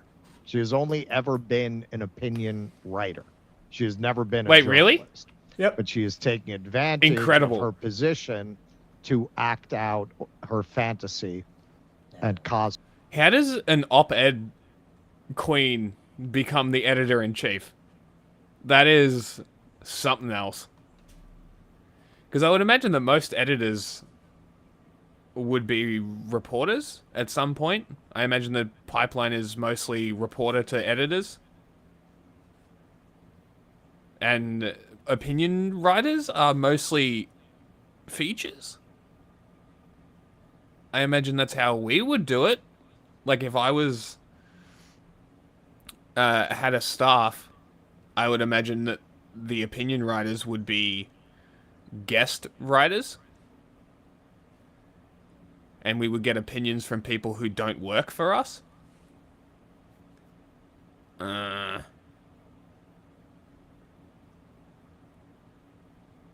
Yeah, like this is what I'm saying.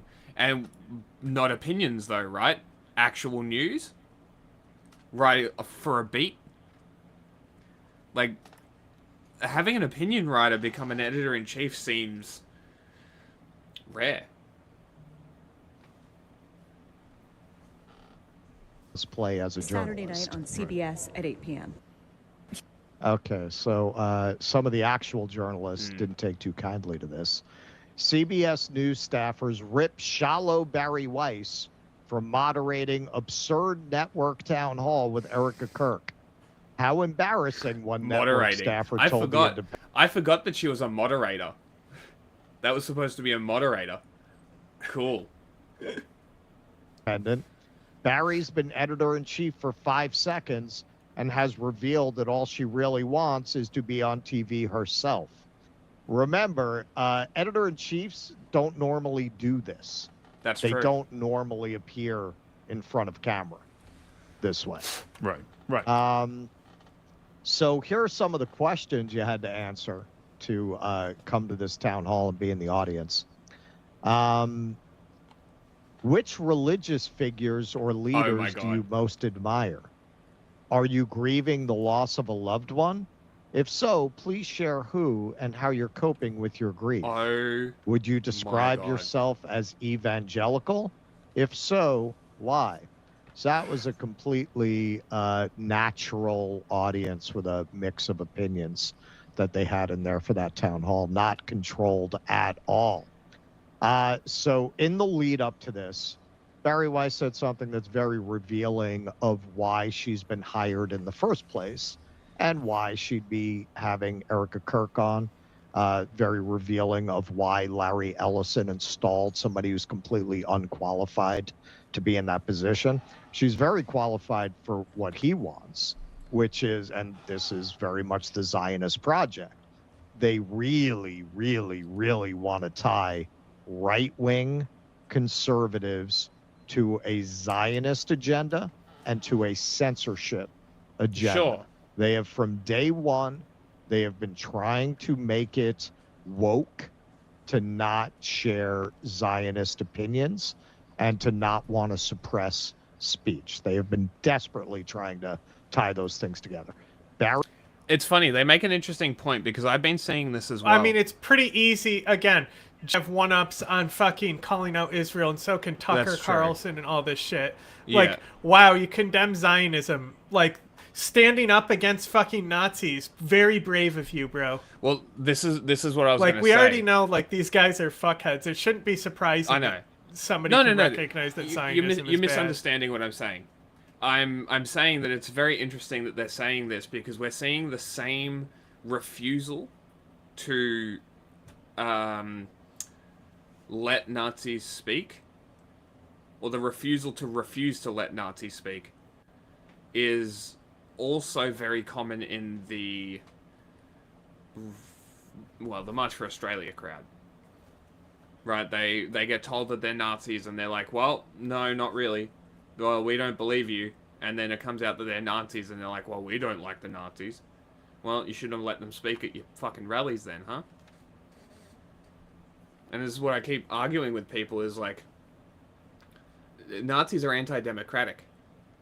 So giving them liberties and the opportunity to speak in a democratic system is not serving the democracy, because their entire goal is the destruction of that democracy.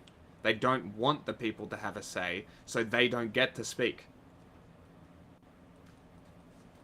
And anytime they try to speak, they should be shouted down. Barry Weiss has been hired to do that. Having Erica Kirk on this way is part of that agenda. Murdered 3 months ago. If you go on the internet, and frankly, it is leapt beyond the internet now into real life, and you talk to many seemingly sane people, they do not believe that the sane people, 22-year-old named people Tyler who seem Robinson like regular fascists like you and me are saying things like Israel is bad. that has been arrested and charged with his murder is the actual murderer. Who did they think? Yeah. They believe any number of theories. They believe that Erica Kirk was his Mossad handler and that he was killed by a foreign government. They believed that she was tracked by Egyptian planes. They believe that the rings on her hand are signs of Illuminati. The theories themselves are absurd. What matters is that, because she speaks about this in the interview, the brain rot that social media is allowing to spread, the way that it is detaching us from humanity. Hi, Barry. You're a chief contributor to this brain rot, by the way. So is Erica From our Kirk, ability actually. to talk to one another and our ability to discern the truth from just out and out lies is something that is incredibly important as a theme, I think. That's what's so she. I am looking forward to Barry Weiss's segment where she calls out Fat Randy Fine for calling for the elimination of all Muslims. Right. Seems pretty dehumanizing and hateful to me. Owen Schroyer. So now they want to use Charlie's name to push censorship. Unbelievable. And this is who has the big town hall with Erica tonight. Also, I know that name. Why do I know that name?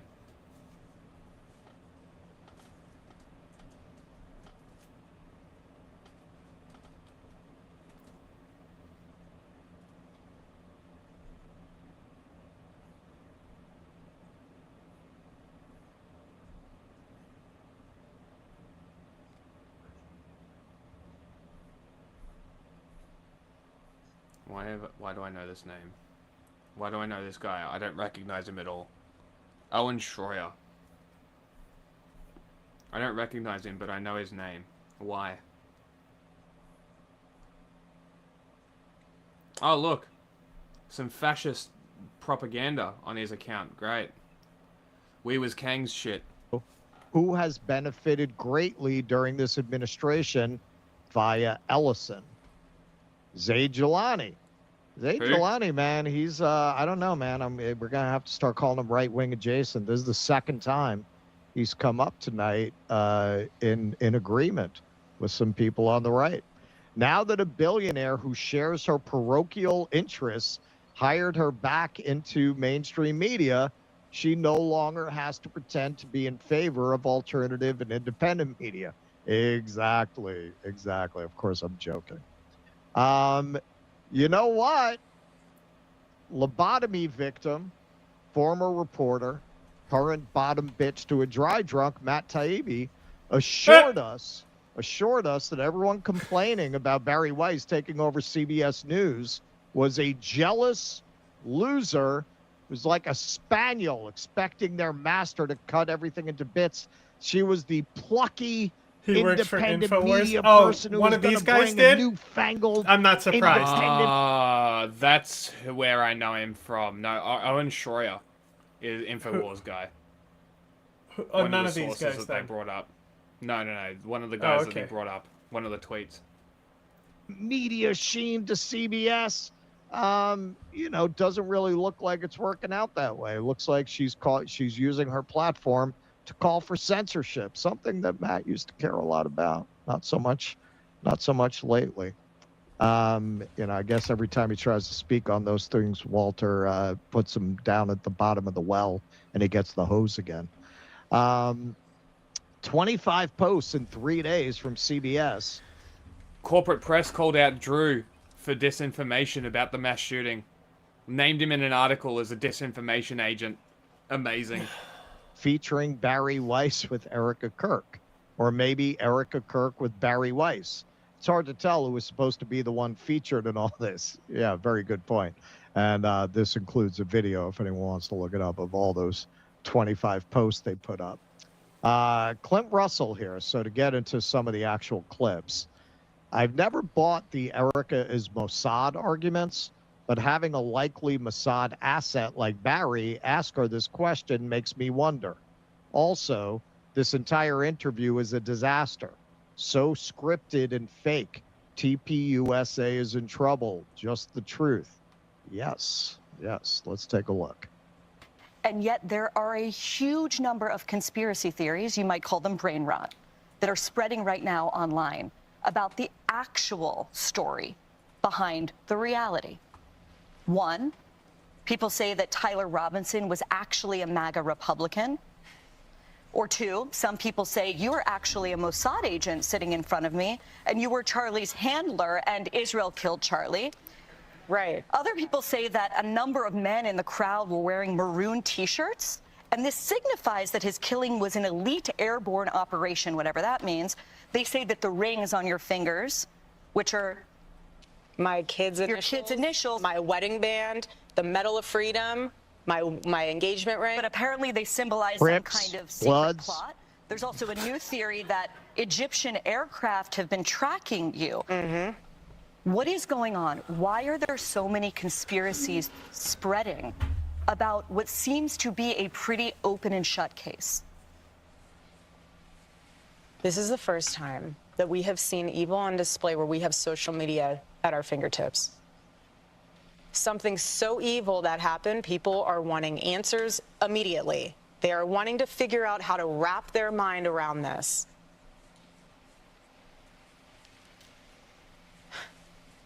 Egyptian planes. Egyptian planes. Do you believe that Tyler Robinson murdered your husband? Yes, I do. Why do you think it is so hard for so many people to believe that reality?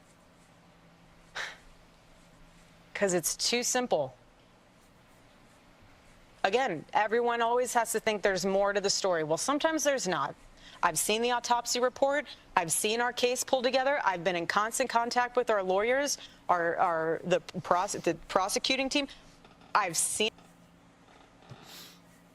Sarah Adams is like, terrorists carry bags. Be on alert for people with bags. Incredible. Incredible. Truly an incredible take. This is the CIA. Seen it all. Again, everyone. Okay, so this is part of the problem that they're having. Maybe they the fact that fired there are her so many because she was a fucking idiot. That would not surprise me whatsoever. Points in the official narrative that are absolutely absurd, from Charlie's adamantium neck bone to the idea that two 21st century gay kids write like they just stepped out of the 1920s. Nobody's buying it. This is why Turning Point USA is in trouble. Nobody's buying it. For anyone who gets mad when Erica Kirk gets questioned, F you and your mom and your sister and your dog. She's been caught lying. Spare me the news. And here's what they mean in this particular case. Again, everyone always has to think there's more to the story. Well, sometimes there's not.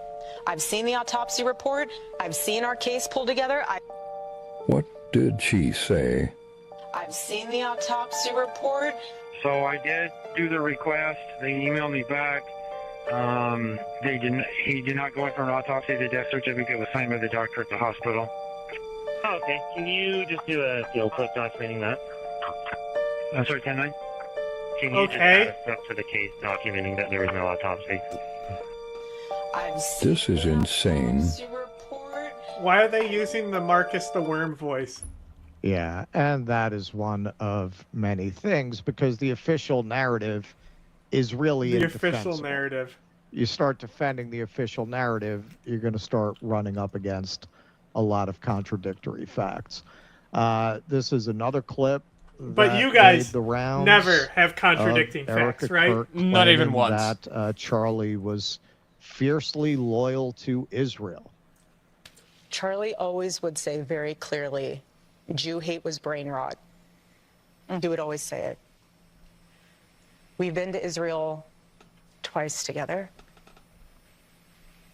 And to be able to walk in the place where our Lord walked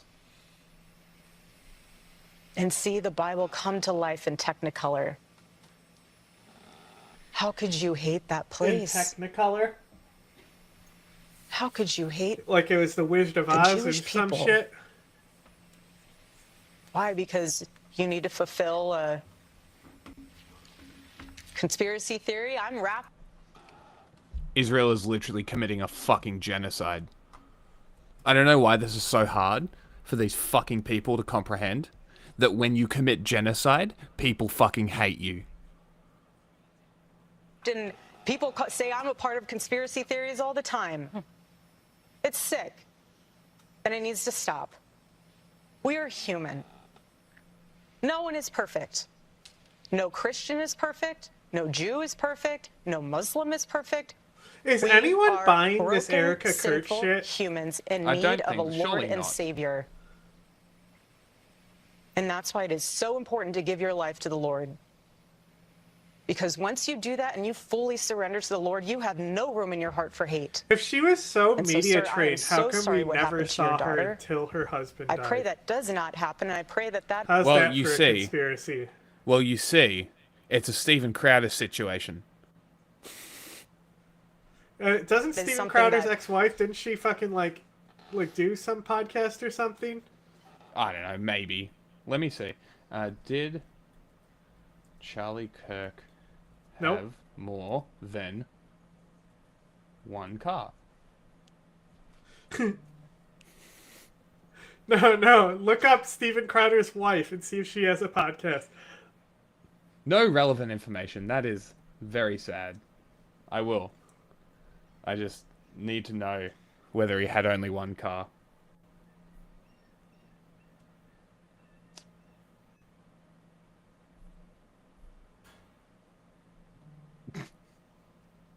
This Snopes article.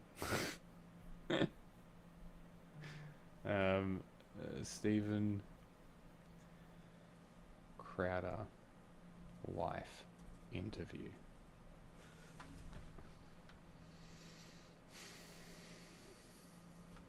No, it doesn't seem like she did any actual long-form interviews. No, I thought she like tried to do her own podcast or show or something. Oh. Podcast. But I might be just crazy. You might be making shit up. we can somehow extinguish in this world. But we are living in enemy-occupied territory. And every Weird. single day we need to guard ourselves, guard our minds, guard our heart. And the best way to do that is reading God's word. And you cannot separate the Old Testament from the New Testament. You cannot. I'm sorry, you very quickly. Barry Weiss is such a degenerate, low-life, bottom-feeding whore that she would bring Whoa, two bro, victims what the together fuck? to do basically a Like, propaganda. I hate Barry Weiss as much as the next guy, but, like, come on. God damn. Oh my god. And a clip for Israel, right? The Yes. one guy who lost his daughter, and then the woman who lost her husband. I mean, the fact that she's sitting there on stage for it too, as the supposed editor-in-chief of centrist news. I mean, it is so immediately discrediting. Well, you know, this follows her major scoop on David Portnoy getting yelled at on the street.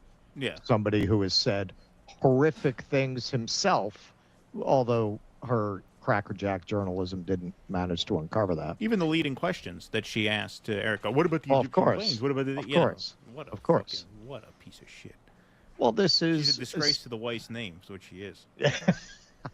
See, that's Should better. we tell people she's your sixth Why couldn't she cousin say now? something like that Your instead sixth of like cousin? the bottom feeding whore thing? And you know, some people have pointed You out know? here that the Like, record really doesn't chill support out, what bro. Erica is saying.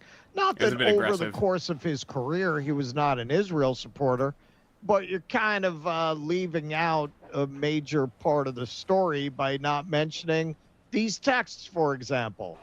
Just lost another huge Jewish donor, $2 million a year because we won't cancel Tucker. I'm thinking of inviting Candace. Ugh, the response. Jewish donors play into all the stereotypes.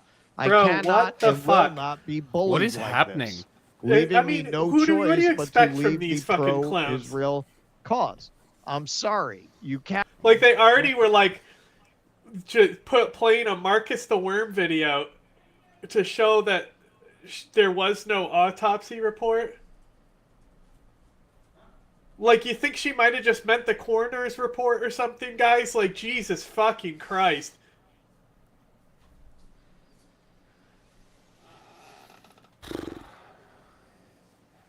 And now it's like more of the Jews did it. Like I said, Candace Owens has people captured about this. Yeah. It's not just all Candace the Owens. stupid shit. Of course. No. Like, she's getting it elsewhere, but she's amplified it even more, which makes it even more common in the zeitgeist of people who think that they're counterculture reporters and stuff. Talking about it's anti-mainstream news, therefore it's not controlled by Jews is basically what it comes down to for those guys. Everything is Jews. Very weird. That's like Barry Weiss levels of weird. Now? Why didn't anyone tell me? Why didn't anyone tell me? No one ever tells me anything around here. We'll be right back. Our country Which one? has selective and working class, particularly white males. Huh? So when you look at it's the coverage cokehead. in mainstream newspapers about the constitutionality of blowing up Mr. boats that are bringing Sniffles. fentanyl here, I guarantee you, if that fentanyl was killing people at schools we went to, potentially your kids are going to, Calm it down. would be constitutional to blow up those boats. Sorry, you asked the Calm question, down, you're man. going to get the full answer you don't want. The full answer you don't Sit want. down You normal, brought me on man. stage. Oh, that's right, You see goddamn. what I Oh my mean? God. I told Today you, we're bro. looking at the New This York is what I was Times. saying. He the was New coked York out. Times, the paper of toilets, YouTube channel. Oh, it's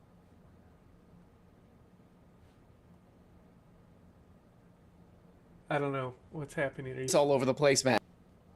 I'm trying to talk, but people are fucking talking out the front of my room, so I have to mute everything.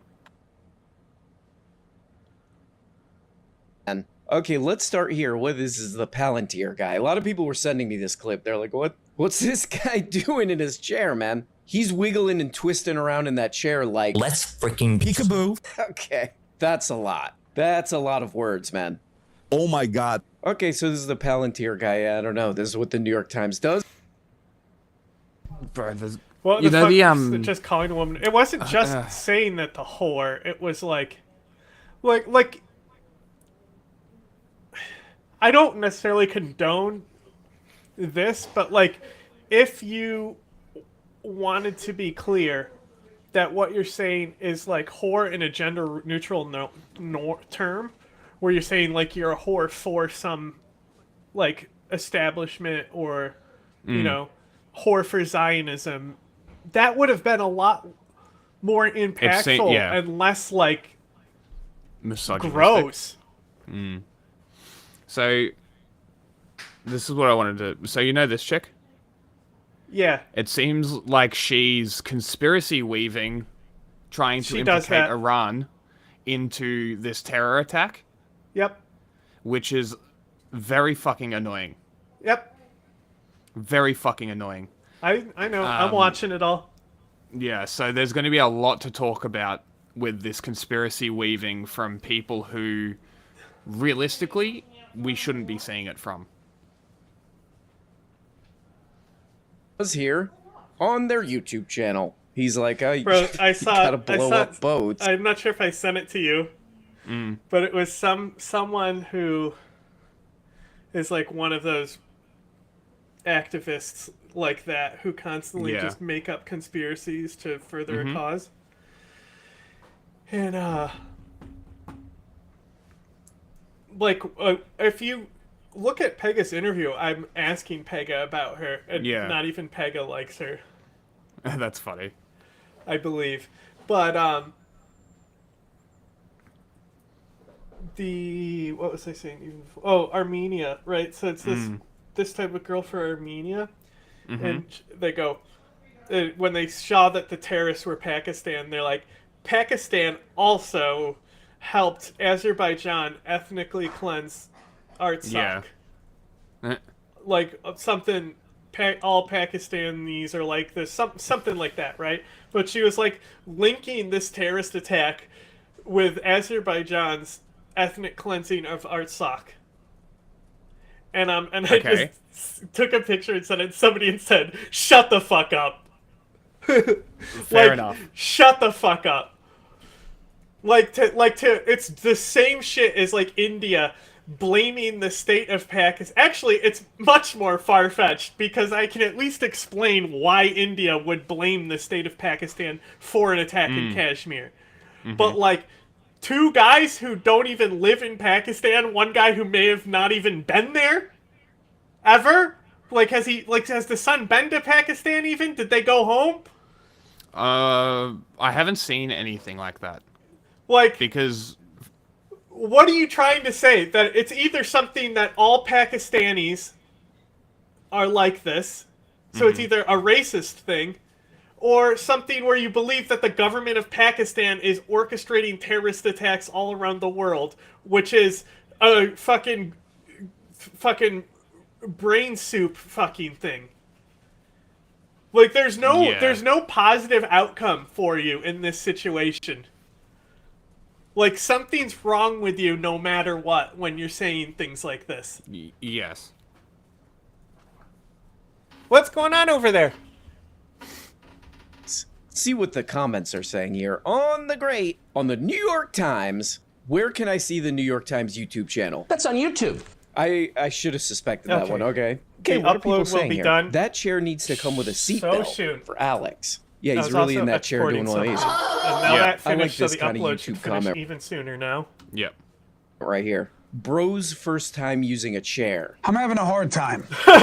This man doesn't take drug tests, but needs to. Hey, bro, that was perfectly cut with that sound bite.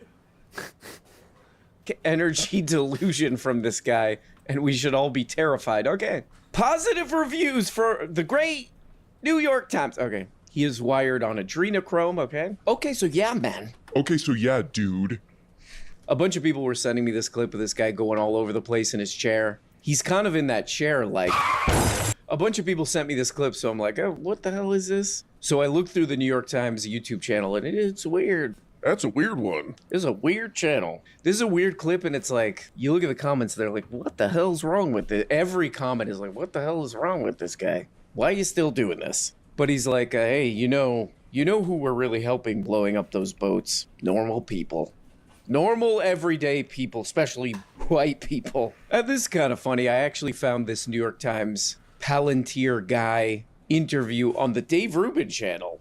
This has 322,000 views. Real? Are those real? 322 authentic human views somehow. So what? Dave Rubin's got something to say about this. All right, what's he been up to? Let's see. Dad, I think you deserve a lot of credit here. You get credit often because Elon's retweeting you left and right these days, but you really did the suicidal empathy notion. Really, not only did the phrase come from you, but that so many people are now finally recognizing it.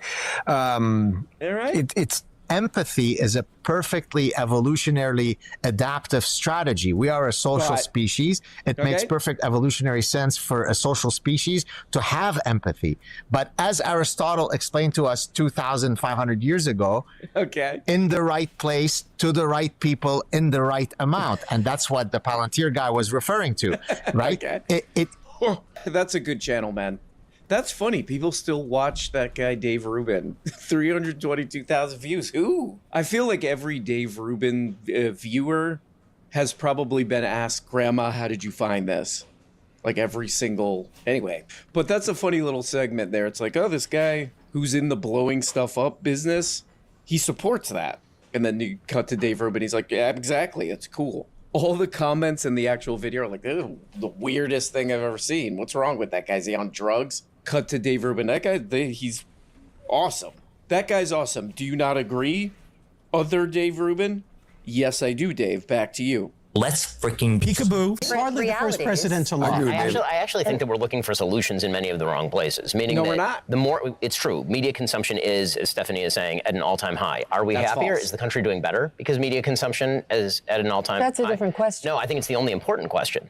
Is our politics better because media consumption is at an all-time high? Or are we actually more atomized and are things worse? So I'm going to say something that's in none of our interest, which is that everybody should turn off their fucking phone. Yeah. And that we should all start spending time with Whoa, this guy is... This guy's a badass. This Language. guy's some kind of a badass of some kind. That guy's using the language of the toilet with each other in person and touch some grass. And then it's great. Okay, that is about decency. And when you go back to politics, Right. Oh, praise God for this. God bless you. Praise God for this, man. Oh, thank you, Jesus, for this. The New York Times YouTube channel it's wacky, man. It's wacky, my man. This is a video, it's got 250,000 views. It's got 250,000 views. Confirmed news. God bless you. And this video is called, Should People Still Trust the Media in 2025? We got to get to the bottom of this goddamn crap right here, my friend. So to get to the bottom of this, they have Andrew Schultz, Charlemagne the God, Ben Shapiro, and one of the guys from Pod Save America. And then some like New York Times people. So yes. Answer, yes. Oh, damn my life to hell. I don't know if I could trust the media anymore. What does Joe Rogan's friend have to say? Please set me straight, sir. Oh, that guy was on Joe Rogan and he's in the new Street Fighter movie. Guidance, please, sir. Andrew Schultz is kind of funny because there's a part where he's like, I don't know, what am I even doing here? I'm just trying to be a comedian. What the hell am I doing here? You know, that kind of thing. I kind of like that kind of thing, but he does this thing that's very like Rogan-esque. Rogan Universe-esque, where he's like, you got this group over here, they got that group over there. One guy believes this, and one guy believes that. You know, it's the kind of thing where you come away where you're like, what was any of that? What was that guy saying? The one group believes that one thing, and then the other one is the other one. Or something. I don't know. He's in the new Street Fighter. They're making a movie out of that game where what were they doing? Punching a car or something? It's true. Media consumption is, as Stephanie is saying, at an all-time high. Are we happier? Is the country doing better because media consumption is at an all-time high? that's a different question. No, I think it's the only important question. Is our politics better because media consumption is at an all-time high? Or are we actually more atomized and are things worse? So I'm going to say something that's in none of our interest, which is that everybody should turn off their fucking phone. Yeah. And that we should all start spending time with each other in person What did and I touch say, some man? grass. And No more bad words. Okay, that. Hey, again, that ultimate badass who plays by nobody's rules but his own needs to clean it up. My kids watch, what is this? The New York Times Steelbook Summit. What the hell is that? I don't know what the hell it is, but my kids love it. You're a little baby. This is pretty funny. This is a pretty funny channel. Because this one, you know, the title's misleading. It's like, should people still trust the media? But what the video really is like, yeah, people don't really care about the New York Times anymore. No one wants it. It's crap. I wonder if we got some podcast people on, and then if people will pay attention. Yes? That's like that would be the real title. No one wants the New York Times anymore. Is this good? Please. Please watch. Andrew Schultz is on there. He's in Street Fighter. Come on. Just click it, morons. But yeah, people in the comments are like, oh man, good job getting Andrew Schultz on here. Yeah, get some views, man. That is true. I feel like the only reason this got a lot of views is Andrew Schultz is on there. Hey, talk about your co-host. His wife called him an idiot or something. What about that? But it's like, what is anybody supposed to learn from this? How long is this thing? An hour and 30 minutes. You got Ben Shapiro on there, who's like in the process of losing any audience he ever paid to get. And he's like, man, you know what I think about all this? Check this out. Strap in for this one. Strap in for this absolute fire another one I'm about to do. People need to take a break from all this, man. People need to take a break, man. this media is not doing anyone no good, man. I mean, that's how much of like an out-of-body experience this thing is like, you were one of the OG guys to like upload the craziest, stupidest crap, just to make people absolutely 100 times stupider on the internet, like on purpose. And he's like, man, people need to take a break from this crap, man. People need to, and I made up this phrase, touch the grass. You need to get out there on that grass. Like, that's insane. It's like, did you forget? Did you forget of which body you inhabit? Man, people are going crazy, man. They take a break from this crap that, I've been uploading for 15 years. Andrew Schultz, what do you think? Some Obama guy, Ben Shapiro. Should we trust the media? Probably not this channel, I would say. Can I first just clear the air on something? The Jeffrey Epstein emails have been released here. They've been getting a lot of attention. Prime Minister Brock, you are mentioned repeatedly in those emails as a close associate of Jeffrey Epstein. Your aide spent a lot of time in Epstein's house. So I just want to ask you very bluntly, did Epstein ever traffic a woman or girl to you or offer one to you? Honest answer. Never. In fact, truth that he was a terrible guy, but he played the Dr. Jekyll and Mr. Hyde. Okay, in our ongoing pursuit of should we trust the media, what the hell is this crap? Let's check the comments of this one. Also New York Times. Okay, pretty positive comments on this video. How many views? Is it, let me check if it's news. Okay, barely news, 65K. Okay. Real quick, can we just Google what the story of Dr. Jekyll and Mr. Hyde is actually about? Like the book? What is that about? Before we start saying somebody is Jekyll and Hyde. Thanks. I'm on it. Strange Case of Dr. Jekyll and Mr. Hyde. An 1886 Gothic horror novella follows Gabriel John Utterson, who investigates a series of strange occurrences between his old friend, Dr. Henry Jekyll, and a murderous criminal named Edward Hyde. The inspiration writing, characters, analysis of themes. Literary genres that critics have applied as a framework for interpreting the novel include religious allegory, fable, detective story, sensationalist fiction, doppelganger literature, Scottish devil tales, and Gothic novels. Okay, can we just look up real quick? ID, is Dr. ego, Jekyll and super and ego? Mr. Hyde the same person in the book? Okay. I mean, it says ID, ego, and super ego is one of it. Is Jekyll and Hyde the same person in the book? Because generally it is the same person, right? Alter ego. Yeah. Right. Yes, they are the same person. Jekyll transforming into Hyde through a potion he created. Okay. So it's like some... I want to say the potion is not in the book.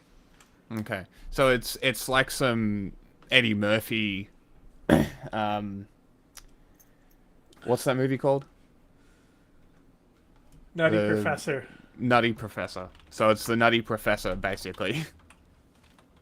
There's the Dr. Jekyll, Mr. Hyde story. What was the point of asking this question?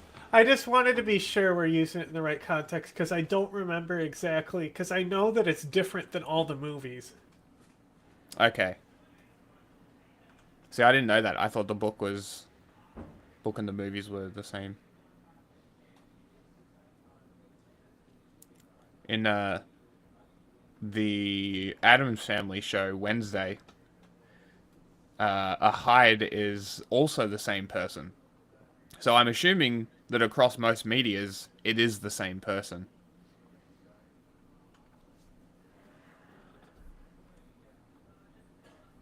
Pretty positive in the comments. It's fascinating to watch a bunch of old people, who clearly are disconnected from the reality of what's happening in the wider world today.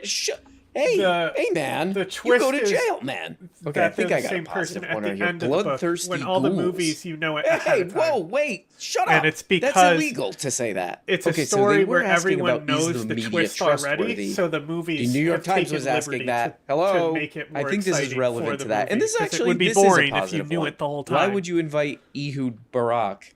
The Times lost all its credibility. Disgusting. Disgusting. Hey, wait, that's not positive. I should have read that one first. God damn it. Oh, wait, there's another thing here. What? That's a barf face, man. Hey, that's a barf emoji. He can't do that. That's sort of a funny one.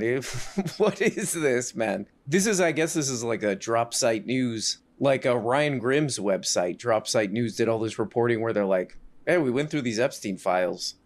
The former prime minister of Israel, he's like all over that thing. He was like staying at this guy's house. They were doing deals together, like military surveillance deals to other countries, all this crap. And the New York Times I kind of searched around. They never really reported on that. But now they're like, okay, we got you here. That guy who was in the Epstein files. What's up with that, man? It's good? That's all good or what? Yeah, it's bad. What's up? And he's like, oh, no, it's fine. Oh, okay. Covered that one. Let me ask you this. Media, what do you think about it? It's good or what? Yeah, it's fine. Huh? All right. What else? What else are you doing? What are you doing after this? This is sort of crazy right here. What is it? This New York Times, what is it? The summit of some kind. This guy's like, man, some other people published all this stuff about how you're all over the Epstein thing. You were doing some kind of deals with him. What's up with that, man? What's up with that, dude? It's a little... All right, when do we want to transfer over to the movie? Now? It's 4 hours. Yeah. We didn't do Cronulla riots again. Fuck. That's alright. We'll do it next time when we cover Australian stuff. It'll be more relevant next time, actually.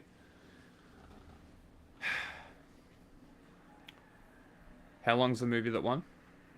I think it's under an hour 45. Okay, beautiful.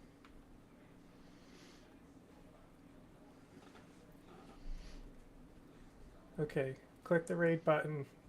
Make sure you click the raid button so you go to the movie. Oh, 7 viewers ready to raid. Beautiful. Beautiful. Alright, is there even any watching on YouTube? Okay, it says 1 on YouTube, so...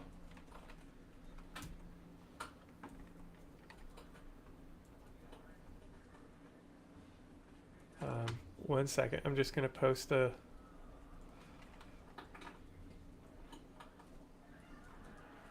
link in the chat.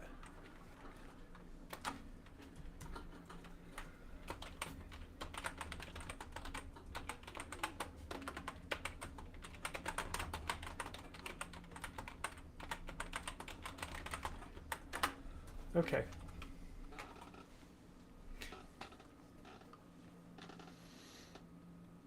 You went back to YouTube? Yeah, we started a new channel. Well, didn't start a